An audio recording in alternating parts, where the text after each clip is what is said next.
even herbivores that exclusively eat plants, they eat a very specific diet. They eat very specific plants, and they eat other plants. They can get very sick or die even. There's a whole field of veterinary medicine, especially livestock medicine, where there's specific diseases like big head, limp neck, big tongue, crazy cow syndrome that are all diseases, but they're not diseases. We know these are toxicities. They come from eating the wrong plant, and they don't have the defenses against those plants, and they get sick, but not sick enough to just die. Some plants will just kill them. Welcome to the Plant-Free MD podcast with Dr. Anthony Chaffee, where we discuss diet and nutrition and how this affects health and chronic disease, and show you how you can use this to optimize your health and happiness, both mentally and physically. All right, everyone, thank you so much for joining me again today. I am so excited to have on with me the man who I can say for sure has changed the way that I view health and diet more than anyone else probably ever. I've been seedling this, the Plant-Free MD in different episodes in the past, telling people to go listen to this podcast because it just completely changes the way you think about what you eat. Thank you so much for joining me today, Dr. Anthony Chaffee. Oh, thank you very much. I appreciate it. And thank you for having me on. Why don't we start with your backstory? Because you had quite an interesting one. We both grew up in the Northwest. I'm also a UW alumni, so I know that you went through there on your path. So why don't you give us a little rundown of where you came from and how you got here to talking about meat on YouTube? Yeah. So, well, I was always interested in nutrition, just from from a biological standpoint, just from a medical standpoint. I always wanted to be a doctor, and that was never lost on me. Nutrition, the value of nutrition for health, was never lost on me, and so I wanted to learn that first of all. So I took the traditional nutrition classes in college, but I also was taking biology and botany and genetics and biochemistry and then cancer biology. So, getting a good scientific background of education. And while doing that, I was taking a class in cancer biology. And my professor was talking about all the different carcinogens that just naturally occurred in the foods that we ate, namely in the plants that we eat, not in the meat that we eat. There are no carcinogens in the meat that we eat. You can burn the living hell out of it and you'll get some, but they're quite weak. Studies looking at those were done in animals and at thousands of times the amount that you'd actually see in a burnt piece of meat. So not necessarily as meaningful as people may think, but the ones in plants were quite abundant, and they're quite universal. All plants will make these defense chemicals. And I learned this in botany, that plants and animals are in evolutionary arms race. Plants becoming more and more toxic, so less and less animals can eat them, so they can survive and thrive. And animals becoming more and more adapted to specific toxins in specific plants, so they can eat that plant and survive and thrive. And that becomes their dedicated resource.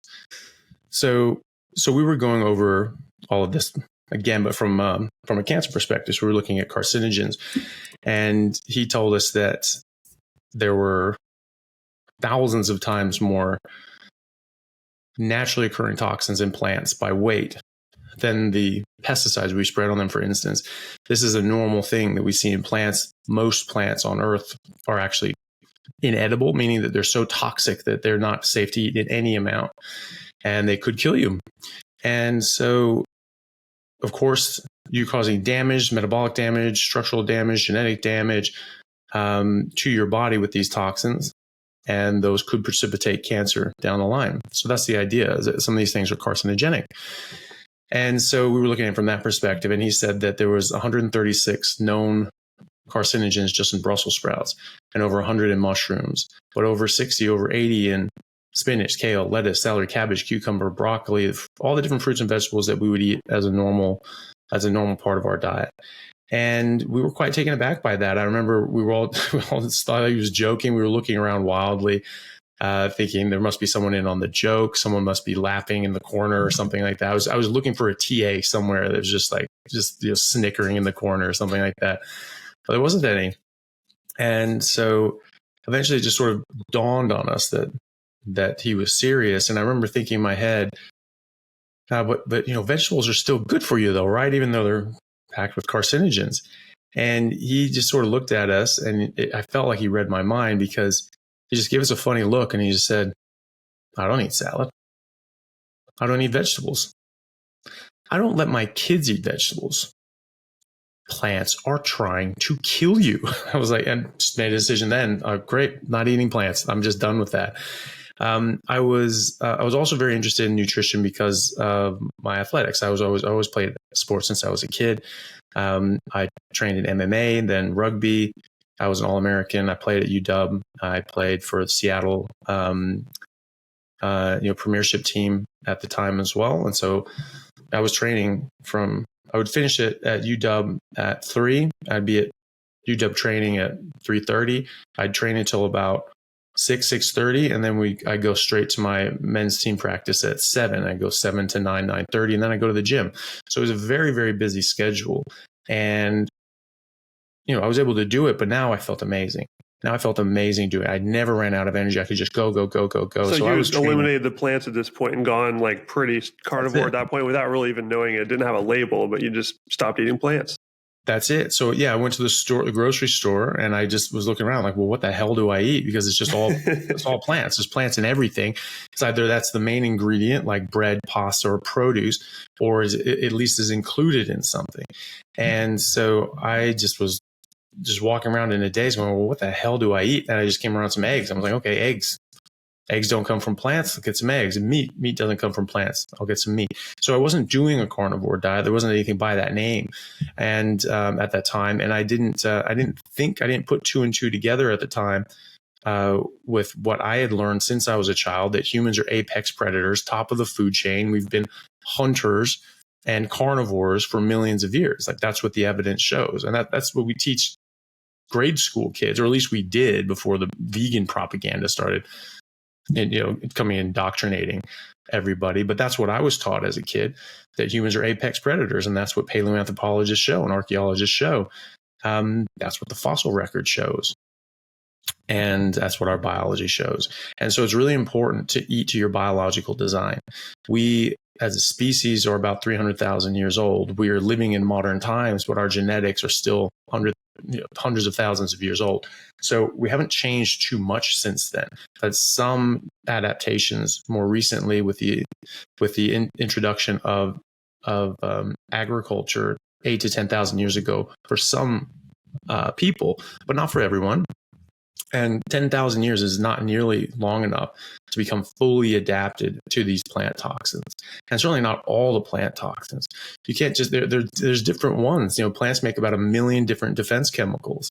And so, you might, as a species of animals, you might, over hundreds of thousands of years, build up immunity to specific poisons in specific plants. So you can eat that plant and survive, but you're not going to eat all the other plants. So even herbivores that exclusively eat plants, they eat a very specific diet. They eat very specific plants, and they eat other plants. They can get very sick or die even.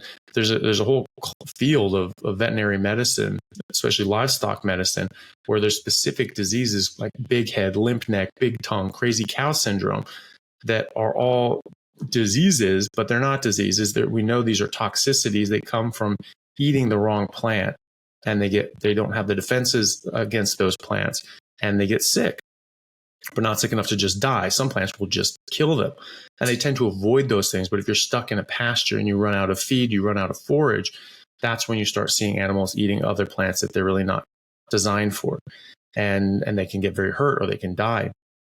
So it usually doesn't happen in the wild. There's other nutritional issues as well, coming from not getting enough of what you need. So muscular dystrophy exists in cows. Not everybody knows that. I didn't know that. I learned this last year, speaking to ranchers and vets. And in fact, it's apparently, from what they're saying, it is the exact same disease. It presents the exact same way as it does in humans. But they have figured out that it actually comes from a selenium deficiency. So they call it nutritional muscular dystrophy, right? So that begs the question, has anyone looked into nutritional deficiencies, specifically selenium, for humans? with muscular dystrophy? Has anyone looked at that? Because you have, well, it's genetic. Well, no, you have genetic predisposition, but generally you have an environmental trigger. And so maybe these people that have selenium deficiencies with that genetic predisposition can develop muscular dystrophy, just like the cows can. Not all cows will necessarily get this. I would expect that there's a genetic component to that as well. But maybe it's just across the board, you get a selenium deficiency and you get this in cows. I'm not sure. But either way, that's part of it. And so has anybody ever asked that? I don't know if they have. There's not a lot of communication between the vet world and the human MD world. So that's something that I think really requires investigation to think about. And that's what a lot of diseases are that I've found, is a combination of toxicities and malnutrition, these so-called non-communicable chronic diseases, NCDs, which make up about 90% of the issues that doctors treat nowadays. These things didn't exist in any real number before the 20th century, and really before 50, 60 years ago. Heart disease was the number one killer at the time, but it wasn't even heard of in the 1910s and 1920s. It wasn't until the 1930s that this really started taking off. And then obviously it's been a major problem since then. But these other chronic diseases haven't really. They've gone on the rise and been sort of slowly coming up. But then in the last 40 years, they've really come up decade after decade after decade. And people say, well, it's just screening. We're doing better at screening. No, you're having people that are having more first-time heart attacks. That has nothing to do with screening. People are getting heart attacks. It's just that they're surviving more, and so, and the mortality rate around the world is actually going up for heart attacks, heart disease, stroke. Well, we're eating less red meat than ever, by the way. So that should immediately be just the alarm bell in people's heads. Like, this doesn't add up to what we're being told on TV, people. Because red meat intake is plummeting. If you ask any random person out in public, do you think red meat is good for you? 9 out of 10 say no, it gives you a heart attack. Yeah. So people aren't eating it. They have been given permission by the overlords to just stuff their faces with, bread and garbage. Yeah. And they tell you that obesity is genetic. It doesn't matter. You just have to take Ozempic and just take these drugs and all that sort of stuff. Diet and exercise doesn't matter. So eat all the candy and cake. It doesn't matter. But red meat's bad for you. Like, what? What's wrong with you? So only the things that make you more hungry when you eat them, peculiar. Yeah, they're saying that everything is genetic except for red meat. Red meat causes death, and everything else is genetic. It's just foolish. And and that's the thing. You're right. We've actually significantly reduced the amount of red meat that we've been eating in the last 40 years, especially since the 1970s. We've reduced our red meat consumption by over 1/3. Increased fruits and vegetables by 30 and 40% respectively. Increased grains, significantly. Increased amounts of sugars and high fructose corn syrup that we eat by over 3-fold, and increased the so-called heart healthy polyunsaturated vegetable oil, seed oils by over 3-fold as well.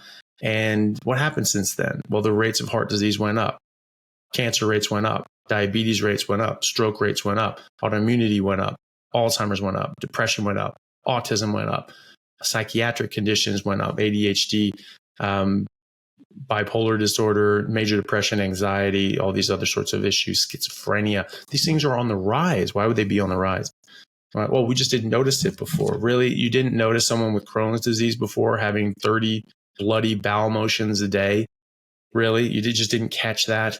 That's ridiculous. We've been describing these diseases for quite some time, and people know what they were. But the problem is that people just think that, well, they take the easy way out. They just say that, well, we're seeing it on the rise now, but it was probably already always there. We just didn't see it. Like, why would you assume that? People have actually taken extremely detailed and careful records and medical records. We have medical records going back to Galen and Hippocrates, right? So why would we think that we only just figured out how to use a pencil last week, right? So, we had people, people just don't know medical history. You read these things. Read William Osler. He was one of the great medical teachers of all time. And he wrote several books and textbooks. He was the first professor of medicine at Johns Hopkins. And he has a whole textbook and looking at all these diseases. This is how you treat them. This is what you see. This is what you do. Nothing in there was heart disease, heart attacks, anything like that. Through his entire career, he described 6 episodes that could potentially be, symptomatically would be similar to angina, but no heart attacks. He never described a single person dying from a heart attack that he saw. The first confirmed death by heart attack on autopsy in America was in 1912, and no one believed him because they said, we've never seen this. We've all done thousands of autopsies. Thousands of other doctors have done thousands of autopsies over the last 100 to 200 years. No one's ever seen this. This isn't in the literature anywhere. And people published because you did autopsies and autopsies and autopsies and autopsies and autopsies to try to see what you could find, what you can do, what you could figure out, and what you could discover that was new ways of dying, new ways of people getting sick, because you got your name on things. If you discovered something new, your name was immortalized. You have Osler's nodes after William Osler. You have Trendelenburg gait. You have Cushing's disease. You have Colles fracture. You have Alzheimer's disease, all these sorts of things, right? These are named after the people who discovered them and first described them and first published on them. So that was how you immortalized your name. Everyone wanted to do this, right? And so this guy published on this heart attack. This person died from this thrombus blocking the coronary vessels and looks like it killed the heart muscles. People were like, we think you got that wrong. We've never seen that. We've never heard of that. Doesn't make sense. And they didn't believe him for another 10 years or so, into the 1920s, when more of these started showing up. And so they were like, oh, okay, maybe there's a new disease on the horizon. 10 years later, it's the number 1 killer in America. Is that really just because no one was paying attention? People were paying attention. They were doing copious amounts of autopsies. They just did not see it, right? The entire century of the 1800s, there's a single published record in America or elsewhere, I believe, that I know of someone dying from a heart attack and being shown on autopsy. There's one obscure reference to a conference where someone presented a case report of an autopsy they found that looked like this. Wow, look, it looked like there's this thrombus in the coronary vessels of the heart. Isn't that strange? We've never seen that before. No one's ever seen that before. Isn't that weird? Right? So late 1700s, they saw it, they picked it up, and nothing for another 130 years until you get to 1912. And again, then they were like, look, we've never heard of this, right? So, they didn't think that was something. I'm sure that there were heart attacks in between it, but there weren't enough to be picked up on autopsy. There weren't enough to hit the radar that people weren't describing this weird way that people were dying. And before that either, Dr. Harvey described the circulatory system. He figured that out. No one had ever figured that out in thousands of years. He figured that out. You know how many hearts and autopsies and bodies he had to look at before he figured out what's going on? And he didn't see a single one. He didn't see a single myocardial infarction, not once. That doesn't make any sense.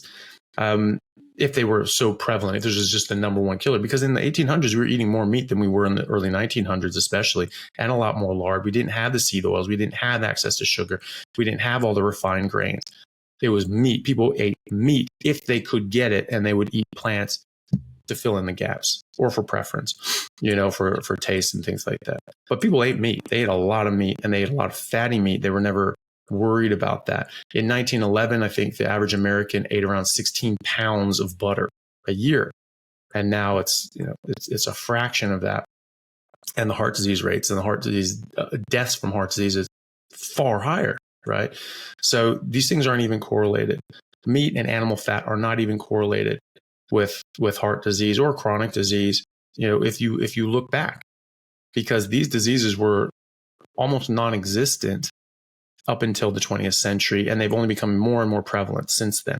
And you can say, well, maybe we just weren't paying attention in the 1970s and 60s. Okay, but then we were paying attention in the 80s and 90s when people made that excuse. Maybe we just weren't noticing. I remember them saying that in the 1990s when I was a kid. Type 2 diabetes used to be called adult onset diabetes. And then type 1 diabetes was called juvenile diabetes. And so all of a sudden there's a bunch of 10-year-olds getting diagnosed with adult onset diabetes, and they're saying, how the hell is this? It's a kid. Kids don't get adult onset diabetes, they're kids, right? And they have fatty liver disease. But we only see that in alcoholics. And this kid's never had a drink of alcohol in his life. Like, what the hell is going on? So instead of thinking about that for literally 1 second and thinking like, okay, what changed in our environment? Well, we massively dropped off the amount of meat and fat we're eating, completely changed our diet in this other direction because we were told that it was deleterious to our health to do otherwise. And then we see this massive reduction in health and massive increase in disease burden, especially in younger and younger people.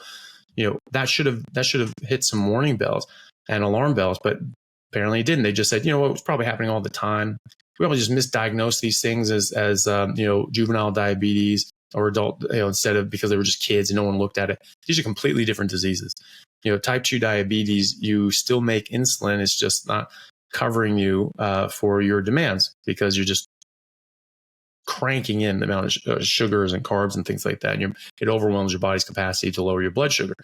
It is not the same as type 1 diabetes, where you don't make insulin at all and you lose 30 pounds in 3 days and you're peeing like mad and you're thirsty as hell and you're extremely sick and you go into ketoacidosis and die. You don't get that with type 2 diabetes. These are two very different diseases with very different presentations, and they have very different treatments. So no, that doesn't make any sense. I don't know what led them off down the wrong path, if there was industry involved or different special interests that pushed for this. I have no idea. But either way, we just ignored it. We ignored a massive departure from our health. And we just started saying, okay, well, it's type 2 diabetes and non-alcoholic fatty liver disease, right? Instead of thinking, well, what changed in our environment? What changed around us? And that's what changed. There are dishonest actors that will try to pretend that this didn't happen, that these diseases aren't on the rise. But I mean, that's just foolish. I mean, we can clearly see these things are getting worse. But they'll say with heart disease, they'll try to change the argument. They'll try to shift the goalpost and say, well, the age-adjusted mortality rate of cardiovascular disease had peaked in the 60s and 70s and then started coming down after we started reducing meat and saturated fat and animal fat in particular, and taking all these medications to lower cholesterol. So that's great. Well, that's not what we said. We said the rates of heart disease are going up. The amount of people having first-time heart attacks are going up. They say, well, that's just screening, not first-time heart attacks. You can't just screen for a heart attack. Someone has a heart attack, then they go to the hospital and they are saved. They survive. They get, angioplasty, angiogram. They pull the clot out. They put in a stent. They revascularize that area, reperfuse that area, and they survive instead of dying out somewhere. We have better access to medical care in Western countries. We have better access to medical care. We have better access to doctors, better access to better equipment and new technologies. We have people have significantly reduced smoking. In the 1920s, 80% of men smoked. Right. So massive difference in that as well. And so obviously that's going to change things also. But the number of people having their first heart attack is going up decade after decade. It's just that they're surviving. So it's very dishonest for people to say that these diseases aren't getting worse. In fact, they're getting better. Okay. Are they as good as 1910?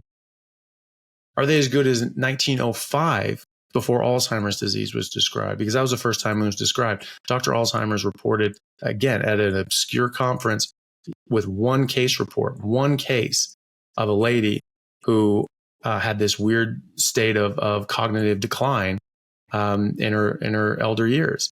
And no one really cared at the conference from the sounds of it, except one guy who was quite notable in the field of neurology.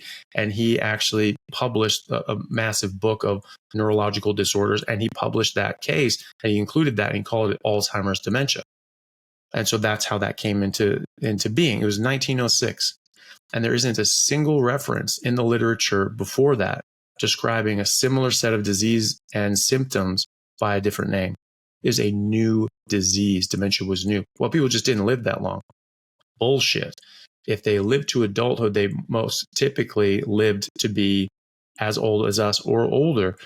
George Washington, all the founding fathers, these guys were born in the 1700s. And they all lived pretty normal lifespans because they weren't killed by something. My great-grandfather was born in 1875. He died in 1975 at home without dementia.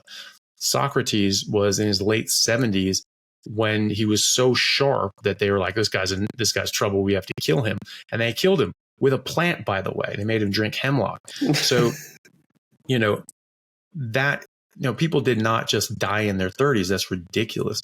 People in the founding fathers, most of them were in their 20s or 30s. George Washington was 45. Ben Franklin was in his 60s at the signing of the Declaration of Independence. And then they lived on and led the country after that. So, and no one was saying like Socrates, oh my God, he's just the oldest man alive. This is crazy. How the hell is he living so long? He was just a normal guy. Just a normal guy living a normal life, right? And no one was shocked by the fact that he was in his late 70s, right? So this is just people just trying to explain away what's going on in front of them, what's going on right in front of their eyes, right? You go back further. You go back to ancient Egypt 4,000 years ago, something called the Ebers Papyrus, EBERS. That's a medical document. It describes all the different sorts of medical conditions and problems that they saw at the time when they were eating a lot of grains. Just majority of their food was grains for both the common people and the pharaohs, and a lot of beer. And they actually had pressed seed oils as well, fairly similar to what we're doing now, except not all the artificial garbage and even more junk that we're having today. But similar, a lot of grains, pressed seed oils, and beers, alcohols, right? You look at their statues. It's not like the Greek statues of Heracles and things like that, where these guys are just shredded beasts. They were overweight. They had beer bellies, and the men had gynecomastia, which is man boobs, right? And so that's not good, but that's what we saw in representation of their statues. And in the Ebers Papyrus, they knew what the signs were that someone would get before they had a heart attack. They knew what diabetes was. They knew what these chronic diseases were that we're facing now. They described them 4,000 years ago when they were eating tons of grains, a lot of alcohol, and seed oils. They had the same diseases that we're getting now, and not when we're eating a bunch of meat. What was taught, or was sometimes taught, is that the pharaohs, they found atherosclerosis in the arteries of the pharaohs. I said, well, but these are wealthy. These are the ones that would have been able to afford meat. Everyone was mummified back then. That was just the burial traditions. It wasn't just the pharaohs. So there are actually more mummies in Egypt now than there are people living in Egypt now. And so there's lot of the total population. Yeah. I didn't know that statistic. Yeah. That's wild. Yeah, they've just been mummifying their people for thousands and thousands and thousands of years, So we have a lot of data. We have a lot of places we can look at. And so you get just the normal people. They all had atherosclerosis. And there's something called the stable isotope technology, where you can take a sample and you can look at the amount of nitrogen 15. And you can get an idea of what they were eating. The pharaohs and the common people were eating the exact same thing. It's just obviously the people that were wealthy could get more of it and be more immune to famine and things like that, whereas the normal people, might starve a bit or die of starvation. But they were all eating the same thing. They were eating grains. They were eating a lot of grains, seed oils, and beer, alcohol, and they were all getting atherosclerosis. It wasn't just the wealthy that were getting atherosclerosis. They were all getting atherosclerosis. And the Ebers Papyrus is very clear that they were getting all these sorts of so-called modern diseases of civilization. And that should tip you off too. If we're having hunter-gatherer populations, even up as far as this century or last century, that they started becoming more westernized, and then those diseases of civilization start coming up, that should tell you something. And anthropologists talk about this in their writing, such as in the Native Americans. They go this transition period of infectious disease and injury and all this, and then they become more civilized and they get all these diseases of civilization. these so-called chronic diseases. Why would you just get those just because you live in a house? Is there something about a house that makes you get diabetes, right? Or civilization label is just, what does that even mean? Exactly. Yeah. It's just you're not out living naturally, and now you're getting sick. Okay. So something in that change, in that transition, is what is causing you to be sick. It's not genetic. It's not that, they'd all get diabetes and cancer if they lived long enough. They just died at 22. No, they don't. Genetics don't just like drop the hammer on you out of nowhere. Like, that's not how nature works. And sort of a side note here is that humans aren't thinking of themselves as animals as they should. Like, we are animals in nature, and if we can watch the animals, as you talked about, how there's the evolutionary arms race going on between the critters and the plants that they can eat. They get sort of locked into the one versus one track where they're just kind of with that plant all the way. So they've evolved to eat that. And here come the humans. We get this big brain from eating lots of meat during the ice ages because there are no plants. That's when our brain grew the most. We got really smart, and then we got too smart for our own good. And we started deciding, let's just try eating everything and we'll monetize it. And the agricultural revolution comes on. They start selling everything. And then here comes the balanced diet. Oh my goodness, that's the perfect thing for business, right? Just make people eat all of these things that make them more hungry and don't satiate them so they can make more money. And that's where we are now. Yeah. Hey guys, just want to take a second to thank our sponsor, Carnivore Bar. I don't promote many products because honestly, all you need to be healthy is to just eat meat. For those times that you're out hiking, road tripping, or stuck at work and you want a nutritious snack that is just meat, fat, and salt if you want it, the Carnivore Bar is a great option. So I like this product not because it's just pure meat, but also because I want the carnivore market to thrive as well. And the more we support meat-only products, the more meat-only products there will be available in the mainstream. So if this sounds like something you'd like to get behind, check it out using my discount code Anthony to get 10% off, which also applies to subscriptions, giving you 25% off total. All right, thanks guys. And a lot of it had to do with money, because a lot of these industries are the ones that skewed the record significantly. So Crisco was originally invented by the Germans in the early 1900s as a machine lubricant, right? So this is a seed oil, right? So it started with cottonseed oil. The Germans made that, I think, usually in the early 1900s, possibly throughout World War I, as the grease for their tanks and things like that, I believe. But anyway, around that era, around that time, they all many of these things trace back to wars, because that's when governments really just go full steam ahead on just making all this stuff, and then as soon as the war is over, oh crap, how do we make money on all these things that we built these assembly lines to make? So they have all this oil. I guess we should just feed it to people, see what happens. Yeah, that's it. See what happens. Yeah, same. Yeah, it should be fine. So Procter & Gamble bought Crisco from, I'm pretty sure it was Crisco, but anyway, one of these seed oils from the Germans.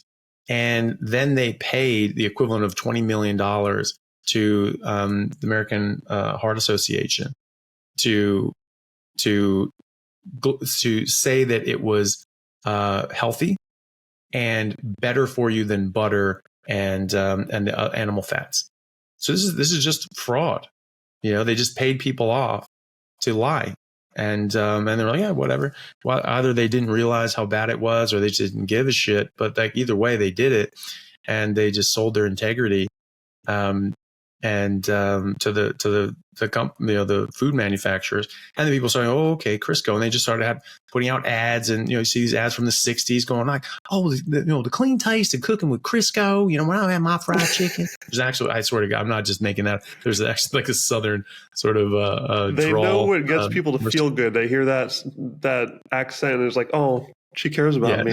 I'm going to buy this. Heart. Yeah, exactly. It's just very comforting and warm, and and then we have multiple examples of this, of the sugar companies, Sugar Research Foundation, who saw that there were studies coming out saying that cholesterol caused heart disease, not cholesterol caused heart disease, but sugar was associated with the increase in heart disease. And then they came up with the idea or the accusation and the slur and the slander that cholesterol caused heart disease, when it had never caused heart disease in the past. We're eating far more meat in the 1800s than we were in the 1900s, and far more fat, far more animal fat. In fact, if you look at a graph of consumption of animal fats, not necessarily saturated fats, because we replaced some of the animal fats with plant fats that had saturated fats in them. So saturated fat is a sort of wavy line, but more or less consistent throughout the 20th century and 21st century.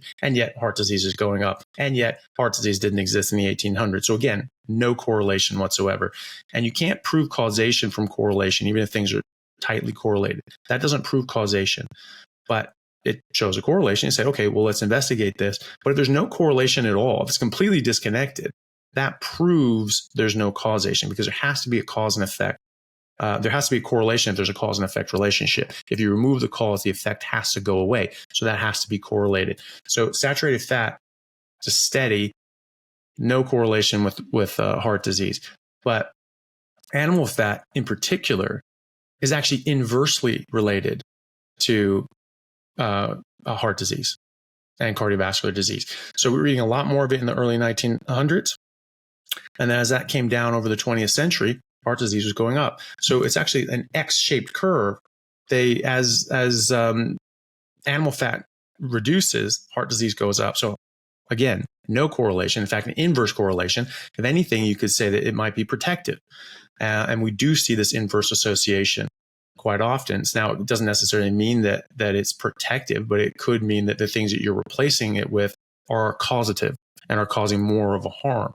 So those are the things you have to sort of look at. But you cannot say that animal fats are a cause of heart disease when there's an inverse correlation, right? And we see this again and again as we go. And again, after the 1970s, we reduced red meat, we reduced saturated fat, we've reduced animal fat, we've reduced cholesterol, we're taking medications to reduce cholesterol, and heart disease rates are going up. And so, we just keep seeing this. And so the only reason that we have this false idea that cholesterol causes heart disease when it's never caused heart disease, we always had cholesterol. We didn't just start making this in the 20th century. The same, and people say, well, conclusive proof of this is familial hypercholesterolemia. And is familial hypercholesterolemia. And say, well, when people have these really elevated, markedly elevated levels of LDL cholesterol and total cholesterol, they're just dying all over the place. Well, first of all, no, they're not. It's only a slight increased risk of cardiovascular disease and death from cardiovascular disease up to the fifth decade. And then from 50s onward, it's the same as the rest of the population. For some reason, down a bit in the people in their 70s for whatever reason. But then you look at the fact that people with familial hypercholesterolemia are more likely to have clotting disorders and more likely to clot, and which is like a stroke and a heart attack. Those are clots, right? And so when you're more prone to clotting, you're actually more prone to getting strokes and other sorts of problems, DVTs, these sorts of things, blockages in your vessels, in your vasculature, which is what a heart attack is, which is what a stroke is. Oftentimes, there's different kinds of strokes, but so that's the thing, is that when you separate out the people that have just the high cholesterol from ones that have high cholesterol, quote unquote high cholesterol, because I think it's normal cholesterol, frankly, and of the higher LDL cholesterol and the clotting disorder, it's only the ones with the clotting disorder that have increased rates of heart disease. The ones that only have higher LDL, exactly the same risk of heart disease as the rest of the population, right? So again, no correlation. And there's the same number of people as a percentage of the population had familial hypercholesterolemia in the 1800s when there isn't a single reported case of death by heart disease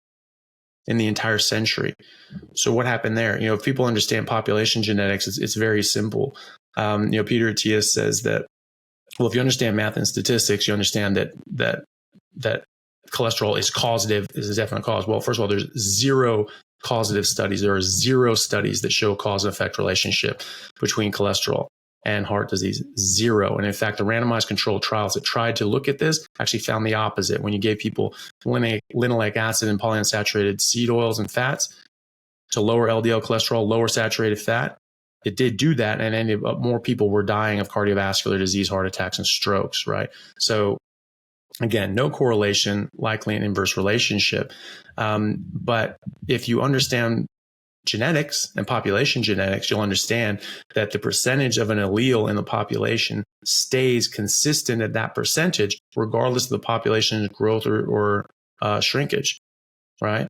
And so unless you have a major mass migration or a major death, like just a mass sort of extinction event where like most people die off, something.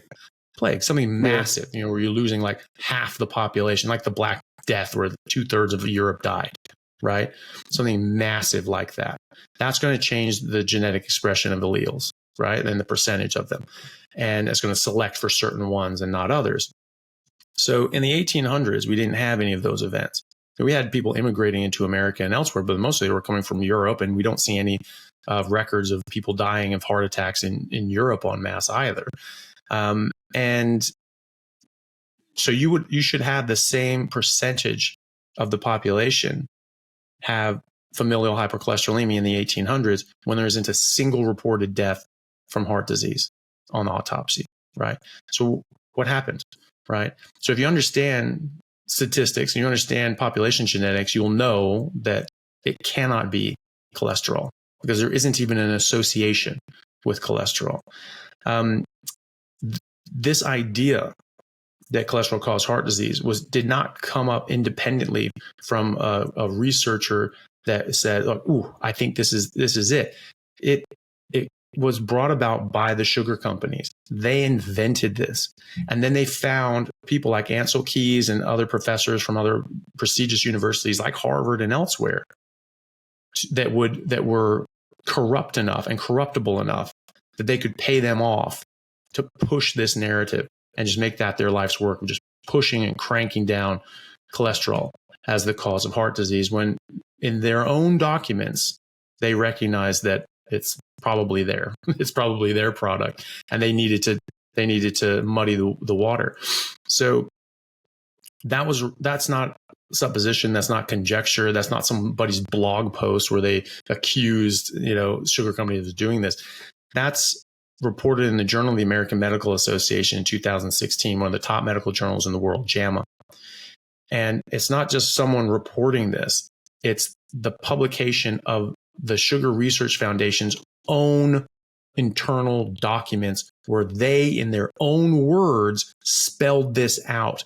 That they, in this particular publication in 2016, that it has internal memos detailing how they paid off 3 Harvard professors to falsify data and publish fraudulent studies and opinion pieces saying that cholesterol caused heart disease when it was much more likely to be sugar, and to exonerate sugar, say it was safe. It was just an empty calorie. That's where that phrase comes from. And one of those professors was named head of the USDA, and he was the one who authored and published the USDA declaration saying that cholesterol caused heart disease. Saturated fat increased cholesterol. Stop eating both. And people did. Once it came from a top-down directive from the government saying, "Oh, these are the guidelines. This is what the government says," and the government's been so good to us for so long. Well, we've gotten a bit naive. We founded America based on the mistrust of people in power and the government, and we wanted to limit them and hold them accountable for the things that they do, and basically limit their power so that they really couldn't, sell their power and influence. We had that for about 150 years. Then all of a sudden, that the brakes and the restrictions started coming off with the Great Depression. Woodrow Wilson, FDR started opening things up, and we had special interests and lobbyists started coming in, because before that they couldn't sell their interests, they couldn't sell their power because the federal government didn't have access to funds like they do now. They weren't allowed to use it for special interests until the 1930s. Now they can just give money to whoever for whatever reason that they want. And now everybody, hey, why don't I give you $1 million for your campaign, and you give my company $1 billion for this whatever special interest, or 100 million or millions and things like that. There's a massive return on investment. Some economists like Thomas Sowell have estimated that it's 1,000 to 1 return on investment lobbying politicians. That you pay them, X amount, you'll get 1,000-fold back in taxpayer money. So, we forgot that, and we got a bit comfortable and that things were working so well, and we just didn't see this corruption get worse and worse and worse and worse and worse. And so all of a sudden in the late 1970s, 1980s, the government's saying, stop eating cholesterol. Cholesterol causes heart disease. People are like, well, why would they lie? They wouldn't let people say, they wouldn't say that unless it was true. They wouldn't let them say that. And people hear this, someone says something on TV. Well, they wouldn't let them say that on TV if it wasn't true. Who do you think is policing this, and how the hell would they know? How do they know who's the arbiter of truth? Is just someone in the government just knows everything? Someone else getting paid. That's it. We have Jesus in office, and obviously he knows who's lying and who's not, and he's not going to let that go on and all that sort of stuff. These are people, and people are corruptible, and power corrupts, and absolute power corrupts absolutely. And so when you're talking about multi-billion, now multi-trillion-dollar industries, there's a lot of money to go around. I did a lecture at a conference just recently and talked about a lot of these sorts of things, the rise in the chronic disease rates, but also the rise in medical expenditures on these things. We are spending trillions of dollars treating these things. It's estimated about 13 to 14 trillion dollars a year worldwide treating these so-called chronic diseases, these non-communicable chronic diseases. We spend over $2 trillion a year on respiratory diseases like COPD. We spend trillions on cancer and heart disease. Just the top five, just these top five, we spend around 13 to 14 trillion dollars a year treating this stuff, right? And then you're losing out on tens of trillions of dollars in lost production. It's estimated between 2010 and 2030 that we'll lose out on $47 trillion worth of productivity from people just being sick and not being able to just get on with their life and just live their normal life and just work or whatever. And then, another $20 trillion is going to be lost in that time period from, early death, right? So just from, lost production wise, that's obviously, no one's getting that money, that's just not being produced. But that 13, 14 trillion dollars a year, that was just in 2010. It's estimated to go up much more than that by 2030. So those trillions of dollars every single year, those are going to buying products and pharmaceuticals and equipment and hospital stays and all these sorts of stuff. This is big, big, big business. And so people, companies, corporations, governments are receiving those trillions of dollars. And now there's trillions of dollars for your marketing campaign and your lobbyists to then go and push your agenda to make sure that people just keep getting sicker. And I think that's actually what's happening. There's a guy named Callie Means who's a whistleblower for the big food and big pharma. And he said that the the food companies know, the processed food companies know, which are all processed plant foods, which is why you're getting all this plant food, plant-based, because they're the ones putting out the studies on that. The sugar companies, the Coca-Colas, the Pepsis, the Kellogg's, and all these sorts of things, they put out the vast majority of spending on nutritional research. And it's all going in one direction. Sugar's safe, seed oils are good, plant-based is the way to go because that's their products, right? And so we have to be skeptical of this sort of stuff. And they're also the ones, paying off politicians and all these sorts of things as well. So we have to be very careful about this. We have to be very mindful and careful and understand where this research is coming from and who are the people pulling the strings, and that all this money, these trillions of dollars, are going to big pharma and big manufacturers. And that's not even the cost for the food in the first place. We're spending trillions of dollars on this food that's making us sick, and then many multiples more trillions of dollars treating that illness. And Callie Means said that publicly, openly, that the food companies know that their food is making people sick, is causing metabolic disease and damage and cardiovascular disease and obesity and all these other things. And he said, and that they're happy about that because they then profit off the back end because they sell us these drugs and these metformins and the Ozempics and the statins and everything like that we use to treat these problems. And he said, I know they know this because I've been in the boardroom meetings with them when they said it. Right. And so we he just wrote need a to. great thread on that on Twitter. Sorry to interrupt. He Oh, yeah? laid this whole story out, and I'll put it in show notes because it's fascinating. Nice. Yeah. Yeah. Well, it is, and it's something that people have suspected for a very long time, and be like, they have to know, and of course they did know.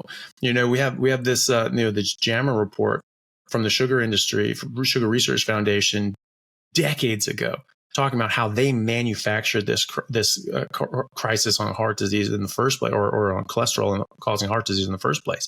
They manufactured this, right? So did they just forget? Was it just one guy, and then they just everybody? That guy left, and he's no longer here anymore. No, of course they know, because when some people comes in, they replace one guy, they learn what's going on, they continue moving the machine. Then some guy gets replaced, and some woman comes in, and some other guy comes in, and it just replaces out, and you have all new pieces and players. But they're all playing the same game. They're all perpetuating the same system.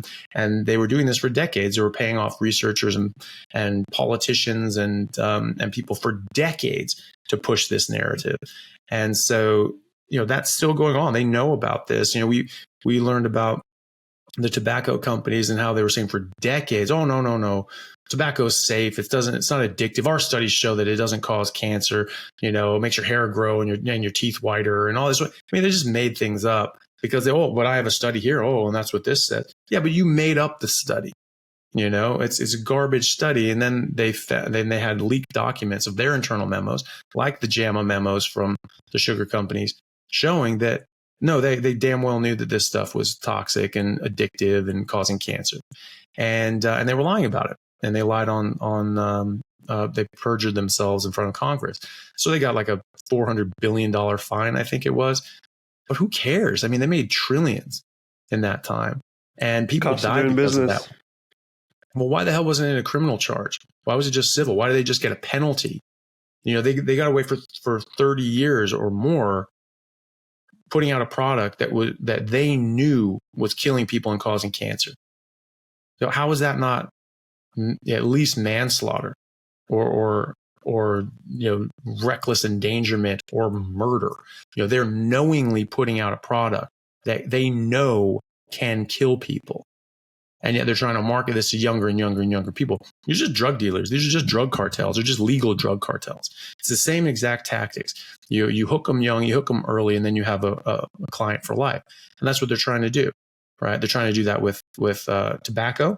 I mean, I remember as a kid, they had candy cigarettes. It was bubble gum with like a piece of paper wrapped around it. And they had powdered sugar in there. And you blow it, go like that, and this puff of powdered sugar would come out. And I was like, oh, it's cool. Oh, it looks like I have a cigarette. And it was like, but why would you think that that's cool? They're trying to make it look cool and make kids think that smoking was cool. And that was actually the purpose. They leaked boardroom meetings as well from the sugar companies saying, hey, let's try to market this to kids and make candy cigarettes and things like that, so they'll think that cigarettes are cool and it's candy and it's great. They actually did that. And I saw it. I bought them once. And, I remember having them.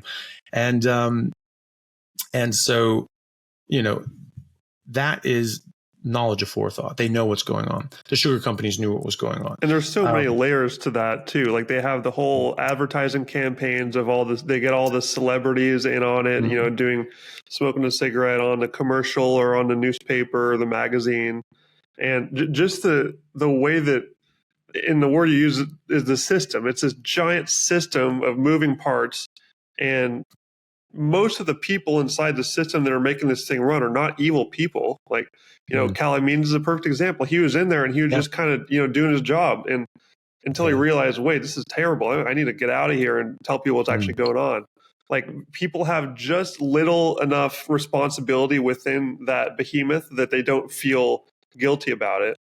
And they're able to rationalize, the world's crazy. Maybe this company isn't, the best, but, I need to feed my family because it's rough out here and inflation is so bad, which then traces all the way back to the Federal Reserve printing the money and feeding this whole thing through the Cantillon effect in the first place. They're the one passing the money down into those corporations who have the lobbying interests involved. It's just a giant mess.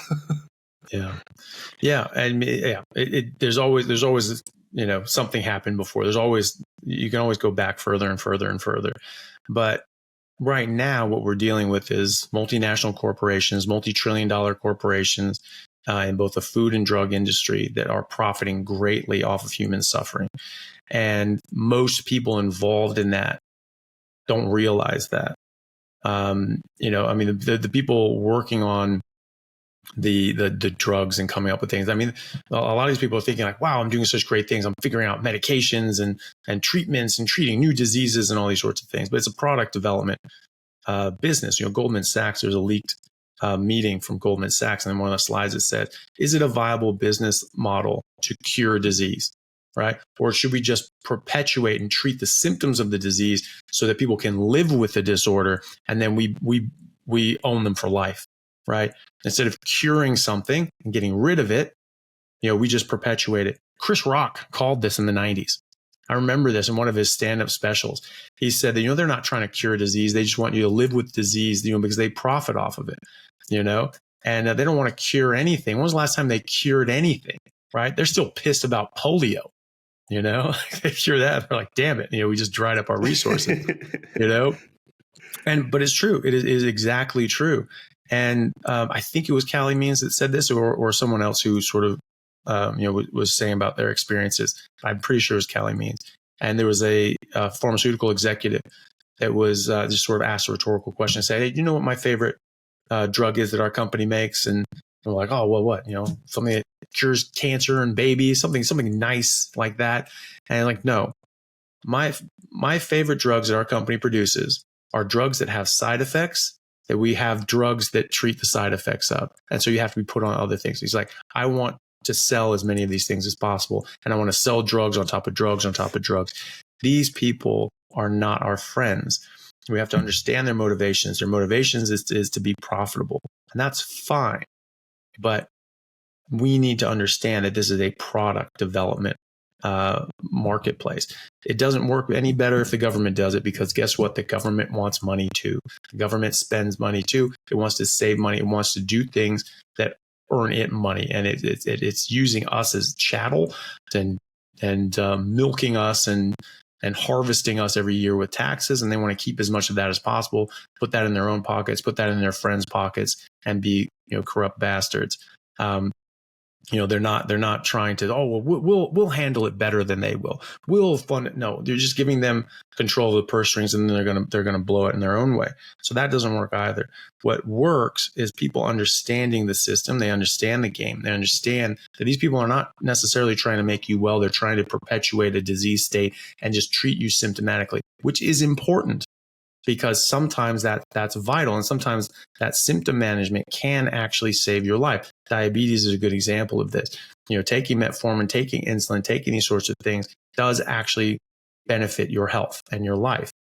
But that should be a short-term measure while you're addressing the underlying root cause, which is carbohydrate toxicity and seed oils and alcohol. Those are the things that are going to damage your body and cause insulin resistance and disruption of your normal workings of your metabolism, so that you can't function properly and your blood sugar starts going up and up and up and up and up, which will kill you eventually, because blood sugar that gets too high is toxic to your body. And it will eventually kill you. And this is why diabetics, their feet get amputated, their legs get amputated, their kidney function fails. They have to get transplants on dialysis. They go blind, the diabetic retinopathy too. Yeah. Exactly. They go blind and they die, right? This is all from high blood sugar. Those glucose molecules physically fuse to other molecules and are permanently damaging them. And that builds up and builds up and builds up, and it overwhelms our body's capacity to fix and repair these things. So, taking medication to keep your blood sugar down is great, but that's not addressing the underlying cause. So, using these medications when you need them is good. It's good that we have some of these things. Some of these things are completely superfluous, because these diseases shouldn't exist in the first place. If you have it, great. These medications are there to help you. These immune modulators that we have for autoimmunity, for autoimmune diseases, great. That's really good that they help people not have bloody diarrhea 30 times a day, and their joints decay and break down and be in horrible pain, and their fingers and hands get deformed and mutilated from rheumatoid arthritis. But we are now seeing people put their autoimmunity into remission by changing their diet, and going on to a strict elimination diet of really just meat and water, best with red meat and water. And that's eliminating out the things your body's attacking in the first place. It's making antibodies towards these plant toxins, these different artificial chemicals and inflammatory factors that are coming in the food that we're eating that's not meat. And reacting to that, causing it to make antibodies, and that's, you're getting cross-reactivity with your own body, and that's autoimmunity. And that seems to be what happens. And when we eliminate these things from our diet, I see in clinical practice, those antibody levels come down and then go to undetectable, and they essentially don't have this disease process anymore, and unless they eat this stuff again, and it shoots right back up, right? So that's a cause and effect relationship. We removed the cause or the suspected cause, and the effect went away. Okay, well, that's step one. Now we reintroduce what we think is the cause. And look at that, boom, the effect comes right back, right? So that's a cause and effect relationship. And so, you can use medications to help you throughout a hard time, but once you recognize what the cause is and you can eliminate that, that's what you do. That's the main thing, and that doesn't pay the bills in the pharmaceutical industry, because there's nothing to sell there, right? And it's not selling their nasty food products. They're causing the diseases, and then they're selling trillions of dollars worth of medications and treatments and things like that. So this is a multi-trillion dollar endeavor and business. And they have trillions of dollars to play around with their research fund, which is not real research. They're just putting out propaganda. It's really part of their marketing budget, is putting out fake studies that make it look like their product is better than it is, right? And make it look like the alternative is worse than it is, or bad in the first place. Meat is not bad. There's nothing in meat that is harmful to you. The WHO, which is definitely a victim of corporate capture, one of the, I think maybe the head of WHO or someone up there said that, nearly 80% of the money of the funding that WHO get comes with strings attached. And so it's just like, this is just what it is, and we have to pay homage to our overlords, right? But on the WHO's website, they have a page that goes through the natural toxins found in food, right? And you go through there, there's plant toxins, and there's mushroom toxins, and there's algae toxins. And curiously, there isn't a single mention of any toxin that exists in meat, not even cholesterol. They didn't say nothing. There's nothing, right? So there's no toxins in meat. And why would there be? There doesn't need to be. Maybe an animal has a poison sac, or exudes some toxin on its skin, like a tree frog, or like some sort of Amazon frog or something like that.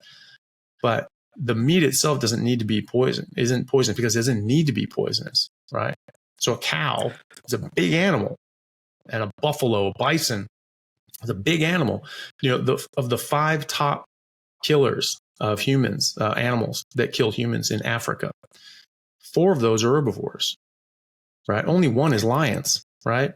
So, you have Cape buffalo, elephants, rhinos, hippos, and then lions, right? So these herbivores are dangerous, and they are very able and capable of protecting themselves. You get too near to them, they look at you as a threat. They will kill you. It happens all the time. People, get videos of these of people being attacked. Hippos are gnarly. Very, very aggressive. People up. Absolutely, and they mess up lions too. I mean, they're just big, strong, fierce, aggressive animals, because they have to be, because it's kill or be killed, right? And so if you're not aggressive, you're not fighting back, you're getting killed. And so, we see that, and so, the idea that they're defenseless and they would have to be poisonous. So a lion eats a hippo because there's just this defenseless little weak creature, but the meat is toxic. It doesn't need to be toxic. The hippo is dangerous. Its meat doesn't need to be dangerous, right? And so, that's the point. Plants do have to be toxic because they're stationary. They can't run away or fight back. They can't mess up a lion like a hippo can. They're just sitting there. They're just sitting ducks, right? And so they have to be toxic. So there is nothing inherent in meat that is toxic. This is meat, right? This is our own body is meat. Our body is made out of animal tissue because we were animal. And so it's very easy to turn animal tissue into more animal tissue. It's actually really difficult to turn plant tissue into animal tissue.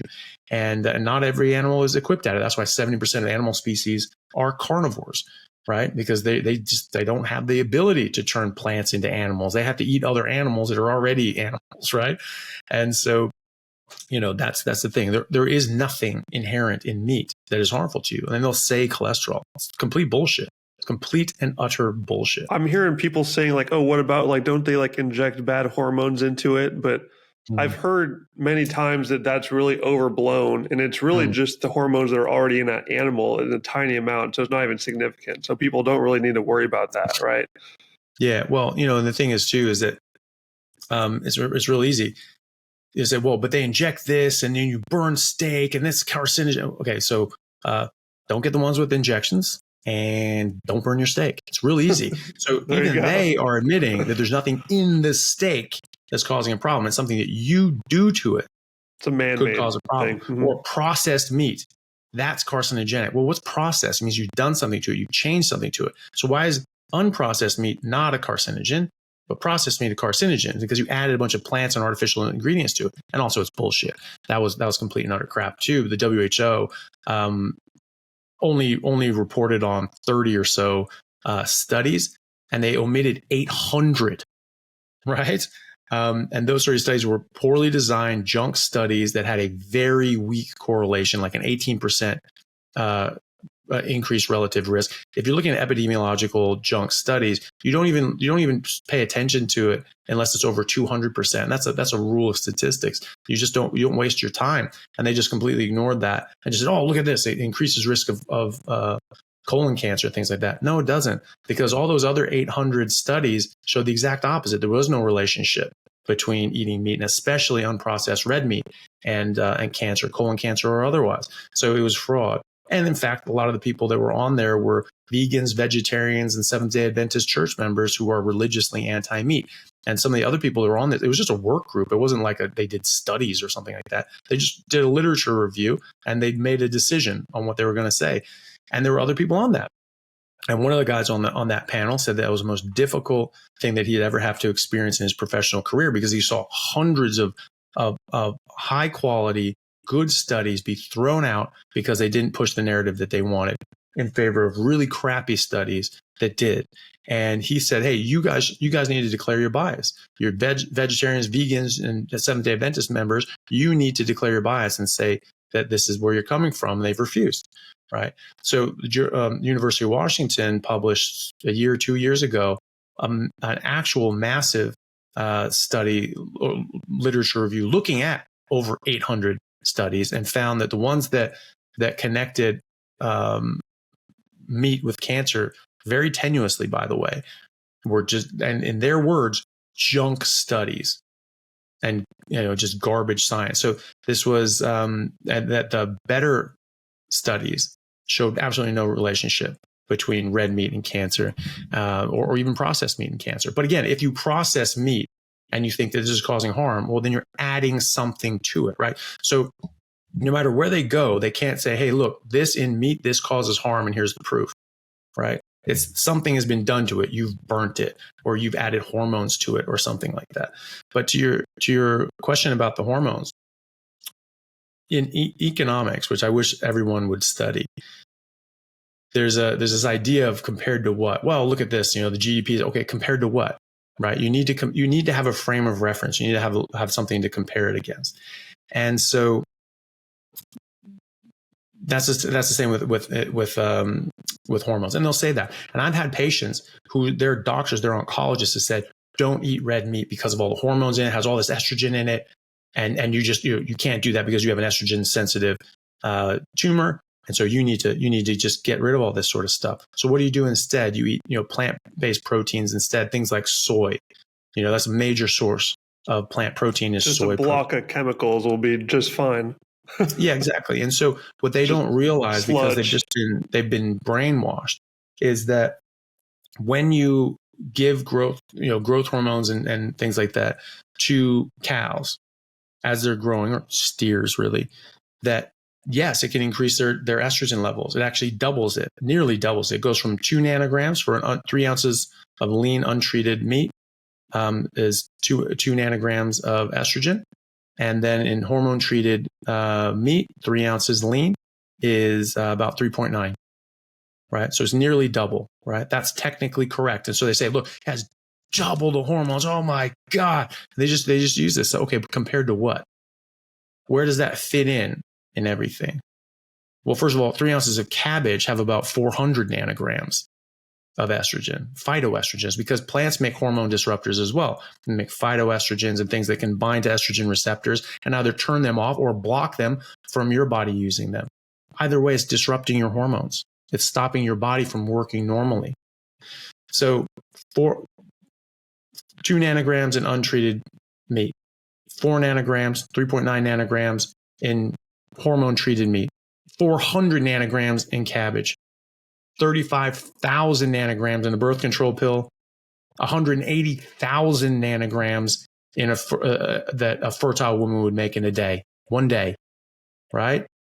And over 1 million nanograms of phytoestrogens in 3 ounces of soy. So compared to what, right? Compared to what you make in a day, it's infinitesimal, the amount of estrogen that you're going to get from eating meat or red meat or even hormone treated meat. Compared to the alternative, what you replace it with. You have to think past step one. You know, okay, well, this has estrogen. We don't want that. Okay, great. We've gotten rid of that. Job done. No, because what do you replace it with? What do you do next? What's the next step? Okay, well, I need to get protein still. What's a good source of protein? Well, everyone says soy. Okay, well, do soy. Okay, well, what does soy have in it? Oh, shit, it has more. Okay, so that's bad. Okay, now what do you do next? It's just like you have to think down the track. What's going to happen if you eliminate one thing? Something else is going to replace it. Is that better or worse? Right? In this case, it's worse, much worse. You know, first of all, just from the estrogen standpoint, but also because it's just devoid of nutrients. It has nothing close to the nutrient profile that meat has. And it has a far worse toxic profile than meat has because meat doesn't have a toxic profile as per the WHO, right? And so that's the thing that people don't realize is that this is pure propaganda. There is nothing in meat that causes harm. And they're just trying to manipulate statistics. They're trying to manipulate and drum up fear and you know, for their own profit, either for, you know, because, you know, Procter and Gamble's paying off the American Heart Association or the sugar companies paying off Ansel Keys and others and heads of the USDA and AHA, you know, throughout the 20th century, because the Seventh-day Adventists think that it's a sin to eat meat, and they, you know, started Kellogg cereals. They own Sanitarium Foods, which is the number one cereal company in Australia. They make Wheat Bix. If everyone eats that nasty, miserable stuff, that's who this comes from. Awful stuff, you know. And they still enjoy tax exempt status. There's tax free status. They don't pay taxes, right? Because this is owned by a church. And to my knowledge, they started like 20 other cereal companies as well. And so, you know, the Seventh-day Adventists founded, or Seventh-day Adventist church members founded, the American Nutrition and Dietetics Association. They're the major funders through Sanitarium Foods and other cereal companies of the nutritional bodies in various countries, like the Australian Dietetics Association, which is why the Australian Dietetics Association for a long time had, probably still up, a page on how great a vegan diet is. Oh, it's so wonderful. It's so great. I mean, yeah, you do have to worry about iron and zinc and selenium and B12 and B6 and B7 and this, and it's just going down the list of all these nutrients and everything that you are just not going to get in sufficient quantities on a vegan diet. But, you know, if you account for those, oh, it's perfect. It's wonderful. It's amazing. It's like, okay, apart from all the problems it has, it's great. You know, it's like, what kind of nonsense is that? And what kind of person can call themselves a nutritionist that promotes and supports a diet that is devoid in nutrients? How can they support that? How can you say this is a good diet if it's devoid of nutrients, and you can call yourself a nutritionist with a straight face? I mean, you're just a shill and a fraud, and you may not even realize it, but you are.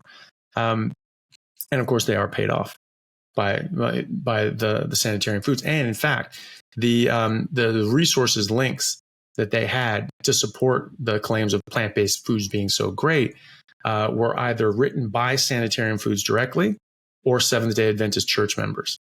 It's kind of cute, right?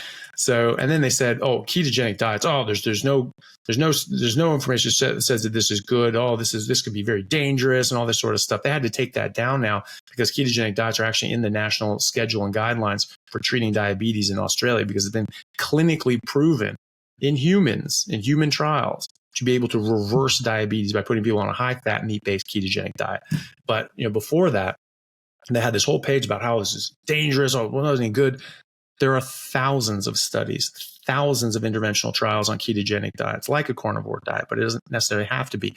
But you replace, again, what do you replace it with? You stop eating carbs, you replace it with meat and fat, animal fat in particular.